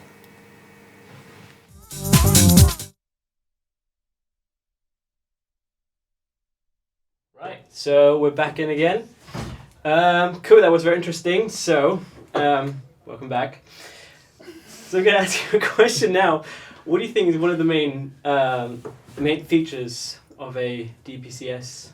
I don't know, I think having been both treasurer and chair/president for 2 different societies, I think when you first start, it can seem quite daunting. There's a lot of paperwork, there's a lot of procedures in place, and let's face it, I had no experience when I first became chair of a society. So a good DPCS, in my opinion, needs to be someone that's approachable, someone that has a good understanding of how the union works, how clubs fit in within the union structure, and someone that can clearly explain and make the difficult, make the process seem much easier to understand for club chairs. Yeah, I'd agree with that. And just being willing to go the sort of extra mile for clubs and societies. Sometimes you can get in a bit of a jam, and the DPFS is obviously is full-time and has the sort of resources to involve union members of staff, go that extra mile for clubs who are students that have demanding courses, like lots of other things going on. So yeah, being approachable, available and willing to do that is really great. Yeah, no, I agree. So you both ran a club at one point, right? What would you say were the major difficulties that you faced? I think the first society that I ran, it was understanding how to advertise your club activities to the student body. When you have few members, it can seem quite daunting. You need to sustain membership to bring income into your club, to keep running your activities. And I guess also learning how the procedures work, that was quite important. I remember the days when there was no e-activities, everything was on paper. You had to fill in this form to do that, this form to do that. So I think a lot of progress has been made over the last 10 years, bringing online payments to clubs to chairs and having products that they can sell on the union website, and also taking money via, being able to do all your financial transactions online. Do you have anything further to comment on that? No, I think that's good. I think like all of our systems are really, really excellent. Like e-activities, people sort of roll their eyes at it, but it's incredibly helpful. You can imagine doing that on a paper-based system, which I think Nathaniel has had experience of. Yeah, there was claim forms. Yeah, it's impossible. There was a balance that you could view online, but you had to wait for finance to process your paperwork before you could see an updated version. And especially in the middle of term when they're all busy, back then there were less than 300 clubs, but still that's a lot of pieces of paper flying around. Occasionally one of those got lost, so you had that whole battle of trying to find your income or when you wanted to pay someone. Yeah, so it's really great, but it is about it can feel a little bit like learning another language and navigating a whole new system. So having the DPCS as like a friendly face on top of it all to sort of guide you is really important. And I guess for most people this is their first introduction to how the union operates, but they've not studied union governance or the bylaws of the union. So we can't all be Paul Beaumont. We can't all write constitutions. You've made us day with that comment. Can I ask you one brainstorming question? So if we think about PGs, we have the highest level participation in UK, but still very low compared to UG's. Any ideas on how we can fix that? Like, what are the main problems? I think that's a question that's been bandied around ever since I've been at Imperial. Yeah. Having been a postgraduate myself, I think sometimes postgraduates have very different lifestyles to undergraduates, and a lot of the times the community within the research group is very strong. I definitely go for drinks with my work.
So as the president, my role is that I have the overall responsibility for the direction of the union and also for the leadership of the union. So my job is to support all the other office trustees, so the other 4 deputy presidents, in their roles and what they want to achieve.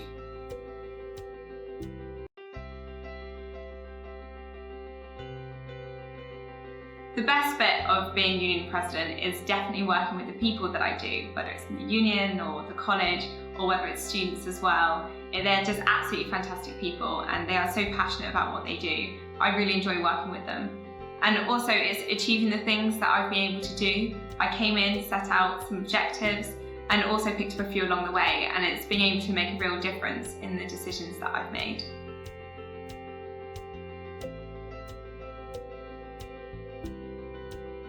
So the biggest challenges of my role are not being able to please everyone. Everyone wants you to do different things with your role and to achieve different things, but you don't always have enough hours in the day to be able to achieve that. But you do get a lot of support from the union staff and they do help you get through that.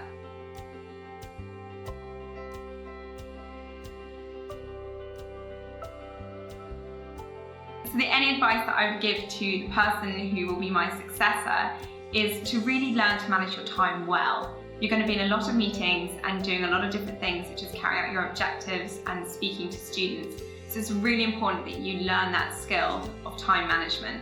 But it is an extremely rewarding role, and I've achieved so many things that I've set out to achieve, but I've also had such incredible support as well.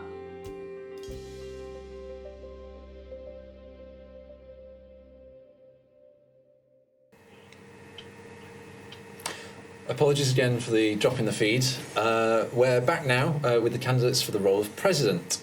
We have a record-breaking 11 presidential candidates this year, and as far as we can tell, that's the most of any president or any sabbatical officer in the UK.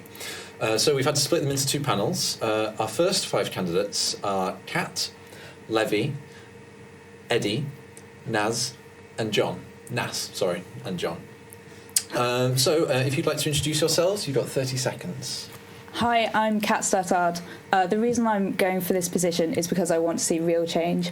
I want to see the college prioritise mental well-being of students and to improve mental health services at Imperial. I want to see better cooperation between CSPs, the union and Sport Imperial, and to better the allocation of funding for those. Also, I want to see a reform in the Graduate Students' Union. I want to engage with the postgraduates, support them so they can better their relationships with their supervisors. And also, I want to reinstate students' relationships with their union, make them believe it works for them. Thank you. Levy? Hi, I'm Levy Ordok, second-year Earth Science student.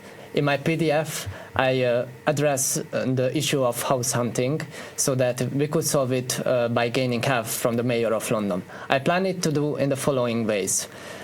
First, get help from the other universities, create a list from the different companies who offer private housing to students at ridiculous prices. Also, we present it to the mayor, and with the help of the mayor, we are going to give a tax contribution to these companies in exchange for better services for students and reasonable prices. I will negotiate out this for you guys if you elect me for your next president. Okay, thank you. And Eddie? Hi, my name is Eddie, and I'm running for union president because I have the experience and the determination to represent your voice and to bring changes to the union. I want your experience at Imperial to be great, and I believe I'm the right person to provide you with the support you need. If I get elected, I will create a startup culture at Imperial. I will facilitate the search of accommodation for all students. I will strengthen the relationship between the students and the alumni, and I will empower students. If you'd like more information, please visit my website, voteforready.co.uk. Thank you. Thank you. Nas? Cool. Hi, I'm Nas, and I believe I will be the best candidate to be union president because I have the right ideas to help improve everyone's life here at Imperial and the right experience to deliver on my promises. I'm not just a single issue candidate, instead I have a wide-ranging and balanced manifesto ranging from the Imperial White City move to rent guarantor scheme to alumni membership for clubs and societies all the way to improving mental health provisions here at college. As the most experienced candidate, I know I can deliver meaningful and long-term change. For right ideas, right experience, vote NAS. Thank you. And John? Hi, I'm John Golden. I'm a fourth-year medic. Instead of promising a raft of changes that I may not be able to deliver, I'd like to focus on consolidating past efforts of many sabbatical officers to ensure that the hours of work that they have put in are not put to waste. So if you'd like a president who really prioritises long-term change for lasting benefit to students and has the experience to hit the ground running and really deliver on that, I'd love to represent you. Thank you very much. Okay, and I have some questions for the candidates. So I'm going to ask the same question to 3 candidates and then a different question to 2 others. So to start with, I'm going to ask Kat, could you tell me what you believe to be the single most important thing in your manifesto and why you have chosen that in 30 seconds? So the single most important thing in my manifesto, I'd say, was, implementing mental health provisions at our university. I think it's really, really important. I know a lot of the welfare candidates have mentioned it in their manifestos, but I think it needs to be a top-down reprioritisation of mental welfare at Imperial. I think, it needs to be something that the president does rather than just welfare. It needs to be done quickly. It's a really big problem at Imperial, and I think it's really, really important. So that's, I'd say, was my most important focus. Okay, thank you. And Eddie? So in my case, I think the most innovative point in my manifesto is the promotion and the creation of a startup culture. So basically the difference between Imperial and US universities, such as MIT and Princeton, is that they have funds and they have a startup culture, and you have many CEOs graduating from these universities. So I would like Imperial to become like these universities, create a startup culture by having, for example, a startup fair, bringing key entrepreneurs, and work with Alice Gass because she really wants to create that entrepreneurial spirit at Imperial. Okay, and Nas, same question, 30 seconds. So I think the most important policy is also to do with mental health care provisions. So there has been a response from the current union sabbaticals about the mentality report, and I think we need to hold the college to their commitments they have made in response to this. And I think that's the single most important thing we can do. Thank you. Slightly different question. So to Levi to start with. Lots of people have very similar manifesto ideas. What sets you apart from everybody else?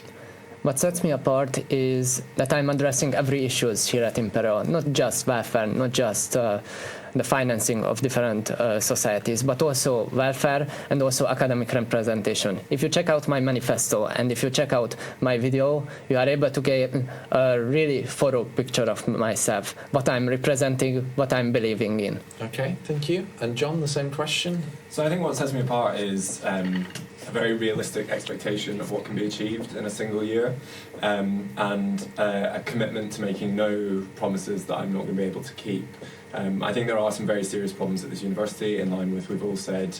The elephant in the room, mental health here is shocking, and welfare support is terrible. And I think by focusing on this very big issue, holding college to account, making sure that they come true on their promises, I think that is something that we can be absolutely sure can change and deliver long-term change. But by focusing on many smaller issues, that may not be possible. Okay, and so I'm going to come back to you again so you can answer this question first. How do you view the President's role in managing discipline in the union? Is it important or necessary to discipline clubs who do wrong, for instance? Can you answer that in 30 seconds as well, please? Yeah, so I think it's very difficult. It's a difficult issue. In line with what I've just previously said, it's very important that the union is considered to be taking the responsibility of college seriously, and the reputation of college seriously, and the reputation of the union to enable us to achieve anything of great worth. So I think it is very important when dealing with clubs and societies that they are treated fairly, but there are going to be some situations when discipline is important. Okay, as well. Thank you very much. And Nas, as well, to you the same question. What do you think about discipline in the role? Well, it's a similar sort of thing. So the union has a responsibility to stand up for its students. So the biggest example of this was with the rugby club last year.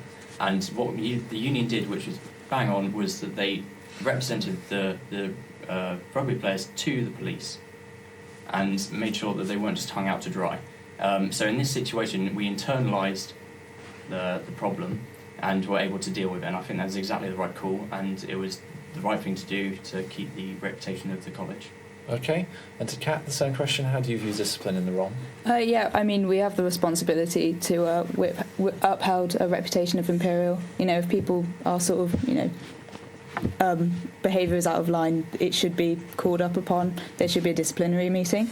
However, there have been cases that I've heard of where sort of disciplinary matters have been swept under the rug a little bit to uphold, to kind of make our reputation look a little bit better. And I don't think that's right, actually. I think if there is a disciplinary issue, it should be dealt with. It shouldn't just be swept under the rug. It may be taken higher in the college rather than just at departmental measures. From what I've heard about, I don't want to go into specifics, but okay. So a different question to Levi. What are your thoughts on the government's HE paper and how that would affect students? Do you know anything about? So the proposal is to change how much students are charged. So home students are charged. How much do you know about that? What's your thoughts? About charging students for, paying for fees here in the UK. I think it's really important to emphasize that if we are quitting from the EU, then all the Europeans will be lost from Imperial College, which is an extreme diversity loss. If this happens, then Imperial will lose such a lot from its research, because research is based on the people, the different people from different backgrounds coming together and making contribution to the bigger wealth. And this is what the European Union is standing for. Okay, thank you. And Eddie, the same question? Yes, so I haven't read the paper, but I've heard some stories about it, and I've heard the main points, and I agree with what Levi said. So basically, if EU students, are charged more, we would have an outsourcing of these people, and that would really affect Imperial. This is why also President Alice Gast is pushing, signed the paper for the UK to stay into Europe. So I believe that we should keep the tuition fee the same or even lower them, but that's another issue. But we shouldn't hire them because people wouldn't be able to come. And I know people who are even struggling to pay the £9,000 fees. Okay, thank you. Right, so last question. Can you please sum up your campaign in 3 words? So I'm going to start with Nas. Experience to deliver. Thank you. John? Long-term change. Thank you. Kat? Passion drives change. Levy? Honesty, competency, liability. Eddie? And for me, experience, innovation, ambition. Thank you very much. We're going to go to the panel and then we'll be back with more presidential candidates.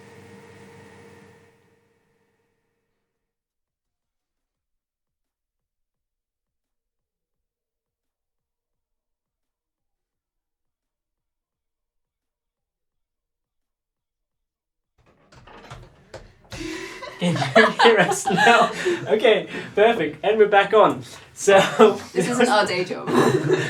Interesting discussion about president candidates. Some good quality out there. So we heard a lot about mental health and welfare, and we heard a lot about that earlier with the deputy president welfare candidates. So this is actually one of the kind of like problems as a president is how does a president differentiate from the other sabbaticals, and what is your guys' take on that? Yeah, I think that's a good point. Obviously, mental health is very strong in the DPW remit, but we just asked the DPE candidates the same question about how they can prioritise mental health. And I think having a joined-up approach to tackling it as a sort of entire issue that affects everyone, then you should be having a president that is, sees it as a priority as well, is happy to push it at like these meetings that the DPE and DPW don't attend. So I think it is a fair comment, but as you said yourself, like working as a team is so important as a sabbatical officer. It can be difficult to like demarcate what's your responsibility versus someone else's. I'm not sure. Yeah, I think building on Liz's point, President sits on College Council, which is there to define college policies and discuss college matters. The President also has meetings with the Rector, Alice Garth. I'm sure many other people who are... President Alice Garth, and probably many other people in college who can actually make change happen. So I think it's important that the union has a strong president. It shows that the union has a strong representation for its students to college, and could actually, if we have a strong president, we can actually see change happening. Yeah, I would agree on that. And I can just comment on that. The sabbaticals are only as effective they are in terms of working as a team. So if they don't have someone who can manage the SABs in a group, then a lot of potential is lost there. Something else that stood out was startup culture. You guys have any gut reactions to that? Is that something that we should focus on as a university, as a union? Especially considering what else is out there already. So like the college is already working on the startup culture, there are some events. So should we...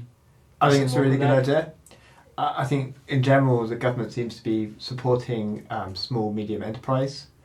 So if college could also provide some breakout spaces for groups of people to meet to test ideas out. As a postdoc student, there's already groups in college which try to take your research and see if it can be commercialised. So building on that towards the undergraduate. And don't forget, we also have some student societies like Equinox who have taken an idea, they've managed to develop it in college and going out to Africa to build on their product. So it has happened. And yeah, so once again, it's a bit like this could be also a DPCS responsibility, as in... Or DPE. Or DPE in that case, yeah. Do you have any comments? Yeah, no, I don't really have it. It's not really my area, but there has been a definite move in college to support such culture in recent years, and it does seem like an overarching thing that is suitable for a presidential manifesto. So, yeah. Another thing that was mentioned a lot was rents and the issues that we face with rent and whether or not students are supported, and you seem keen to comment on that. I think that's a very difficult subject. Yeah. I agree, rents are high and it's difficult to understand why such a small space in London costs so much. But I think it's much more than just Imperial's problem. I think it's a London-wide problem. Yeah. I don't know really what Imperial could do to support students.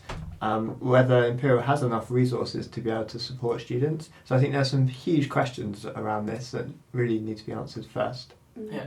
Okay, we need to wrap up. So, on to the second batch of presidential candidates. So that's why. Is it doing anything?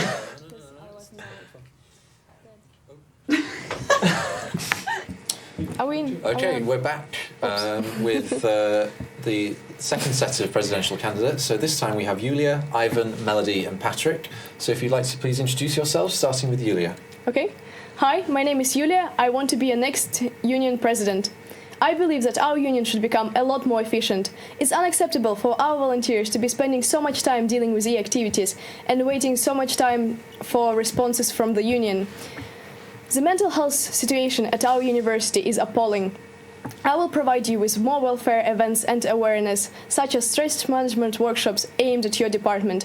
I believe you should get the right support tailored at you when you need it. Thank you. Thank you very much. Ivan? Are you tired of presidents just working for their CVs? Are you tired of the petty politics of the bike quad cartel? Do you want to make Imperial great again? Only Ivan Brown can make these changes. I know what the students want. I can deliver what they need. I will make small policy changes that will make differences to all the students' lives.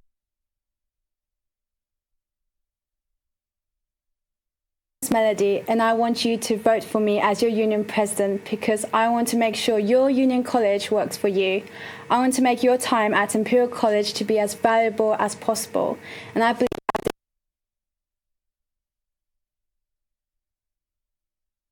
click on www.vomelody.org and stay in tune with Melody. Thank you.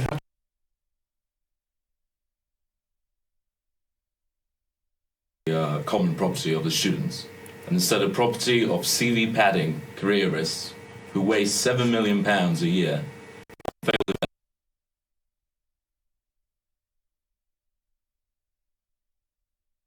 Finally relevant to the lives of Imperial students, and this will be achieved through a privatization that will put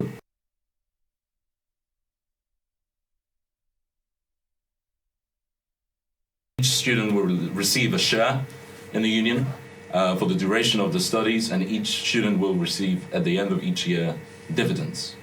We should be in the business of making real, accountable financial value for the students. I view it as a simple choice. Make your vote work for you, not for someone else's CV. Vote for a union that, rather than losing money, makes money for you. If you can read the full manifesto on the Facebook page, Privatised Union, that'd be fantastic. Okay, right, so I'm going to move to some questions. So, based on your introductory comments, I'm going to ask the first question to Ivan and Patrick. So, you refer to the sabbatical officers as CV padders. Does that include me?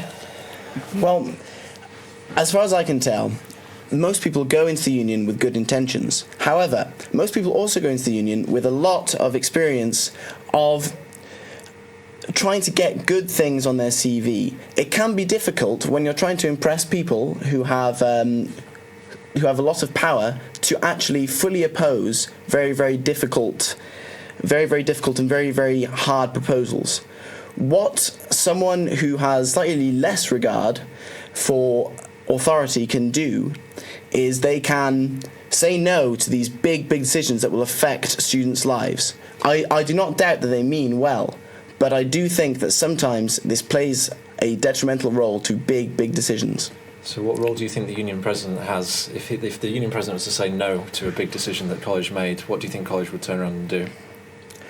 I think, depending on how he went about it, they would either laugh at him or her if it was done poorly, or if a series of student strikes, like have gone on in UCL recently, take place, which have been very effective, they would have to listen and they would have to negotiate reasonable terms. Of course, the president would not be unreasonable. He would understand the position of the university, but he would be able to negotiate reasonable terms with the powers that be at Imperial. Okay, and Patrick, similar kind of line of questioning. Why do you say what you say about the current sabbatical officers? Well, I think, you mentioned yourself where I consider you a CV padder, so to say. Well, I think it's a question you can only answer with your own conscience. But the problem here is the structure of the governance, because right now there is no incentive systems for the sabbatical officers to perform based on the results they deliver. They simply engage in whatever behaviour or whatever actions they undertake and still make nearly £30,000 a year. So would you say that, if I was to pull some statistics out about the union for you, so 95% of undergrads interact with the union in a non-commercial way every year. We abide quite a few metrics, one of the most successful unions in the country with it comes to society memberships, the Student Academic Choice Awards, the volunteering. So this all excludes pints, stationery and anything that puts money into SAB's pockets. Well, for starters, I think it's hardly difficult to be successful in comparison to the other unions that run on very similar structure. You mentioned that 95% non-commercial. Well, I think that's grave injustice because students still spend money at the union, but they do not have the opportunity to relish what's called a consumer surplus. The idea that if the prices are set efficiently, you only engage in buying something based whether it provides more value for you than you would expect based on the price. Okay. So, Julia, lots of people have very similar manifesto ideas. What sets you apart from everyone else? Well, I think I have what it takes to improve on e-activities, given my technology background. I don't think anyone has written that we should attract more students with software engineering skills to improve e-activities. So I think that's what sets me apart. I think that, unfortunately, e-activities are not at the standard of the modern technology, and it should be improved because the amount of time our students spending using it and dealing with its problems could be spent organizing the welfare events, could be spent on raising more sponsorship money, and so on. So yeah, okay. I think that's one. So, so Melody, the same question. What sets you apart from everyone else? So basically, I really want to focus, like I mentioned in my manifesto, your student satisfaction, your support, and the community and space provided. And it has been mentioned to me a few times through feedback from talking to you guys that accommodation is a huge part of being a student at Imperial College London. And I feel that as a result, like including your accommodation involves the spaces in Imperial College, it could be bettered by, you know, your feedback yourselves through me or through your representatives. And I think that more dealings with the accommodation and finance people can be communicated. I think regarding with the whole situation last year, there was a real lack of transparency, and as a president, I feel like I could be able to ensure that there is a better transparency within the union body and the student body. Thank you. Okay, so back to Ivan. What issues do you think are important to international students, and how would you represent them? Well, I can say that being an international student is not always easy. I went over to France last year. I had a considerable amount of problems as well as a considerable amount of joy. I do think that you are thrown into deep water as an international student, and there are many ways to make this better. In my manifesto, I bring up points that other people have not brought up about very simple things in student life, about the enjoyment, about the nights at Metric, about the food, about being brought into the community. Being an international student, the hardest thing is being brought into the community. Even changing the amount of toppings on jacket potatoes, for example, bring in more diverse foods, could really integrate people into the community. I think that we need to concentrate on how the international students feel, make them feel part of this British university, and make them feel as if they contribute their own culture to this university. Okay, thank you. And then I've just been told that we had some sound issues with Melody and Ivan's initial introductions. So I've been asked to, if you can do your introduction speeches again. Sorry, so if Ivan, you want to go first? That is no problem. Okay. Are you tired of officials and presidents who are just working for their own CVs? Are you tired of?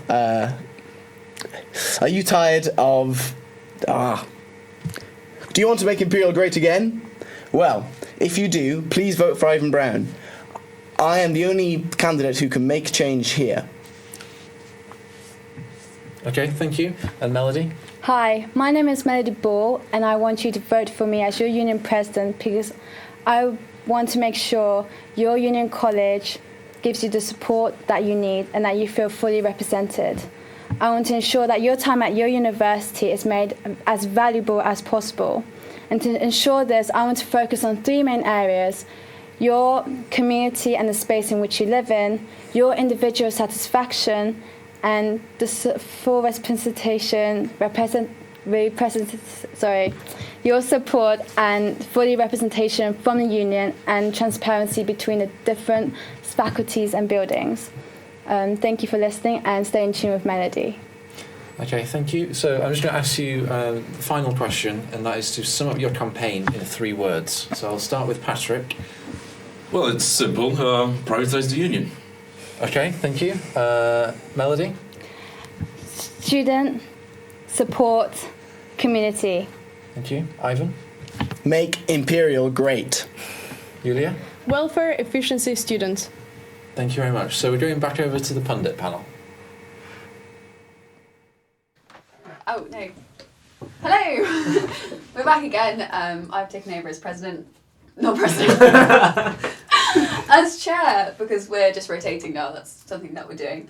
Are you going to make this pundit panel great again? Yes, and let's talk about that. So another, strong crop of candidates. Always nice to see that everyone takes it seriously. What did you guys think of our Well, I think second panel? There's definitely a need to make Imperial great again because it used to be great, but it's not anymore. So I like the way the rail networks run. I think privatised trains have really added a lot of efficiency, so I think privatising union could also bring some of these benefits we see on the rail networks. Yeah, excellent. So also lots of comments about sabbaticals, why they run for their positions, whether that affects their performance in the role. Well, Pascal, how are you faring after your sabbatical year? So being a sat was fun, and I did put it down my CV. However, I am still applying for jobs now, so I can't really say that being a sabbatical was just a springboard to a job. So it isn't really true. CV padding doesn't work for everyone. I think you learn a lot of skills when you're sab. Yeah. And if you're of that personality where you can make the most of that, then that's certainly going to help. But all of my friends who were sabs, I don't think being a sab was their defining year that have got them where they are now. Yeah, and I think the whole thing is that, the skills that you get through, holding a position in the union, you manage a lot of volunteers. There's a lot of skills that you get that you don't have otherwise, and that, is good for your CV, but that's just part of it. Don't get me wrong, like, the experience that you get as a SAB is incredibly unique because at such a young age, early 20s, you get thrown in such a leadership positions where you're being held accounted by like the senior boards of the college. So it is. And also students. Yeah, and student students. Council. Well, I'm just speaking DP experience, but yeah, mainly students. But it is such a unique experience. But it's not for CV padding only, really. Okay.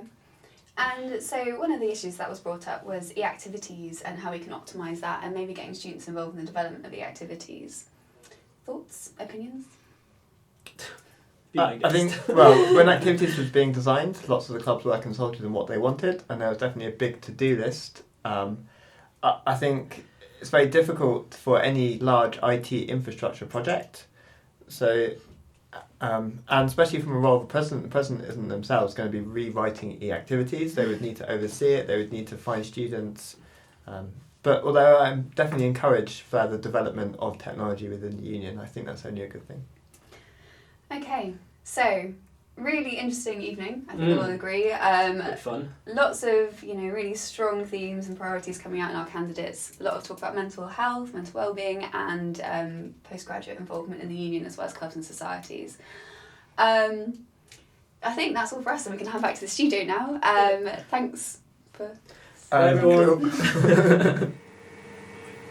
Tonight, you've heard from students campaigning to be elected leaders of the Imperial student community. The council chair, the Felix editor, deputy presidents, and finally, of course, the union president themselves. Campaigning is already happening all over campus, and voting opens on Friday the 4th of March at noon. You can cast your vote at imperialcollegeunion.org/vote. Voting then closes at noon on Friday the 11th of March, and all the results will be revealed live that evening at the Leadership Election Results Party held in Metric. Many thanks go to the incredible ICTV and IC Radio volunteers, particularly Luke, Jem, Sergio, Sam and Kieran. You can follow the leadership elections throughout the next week and online using the Vote ICU hashtag, and read the candidate manifestos also online at imperialcollegeunion.org/manifestos. Thank you and good night.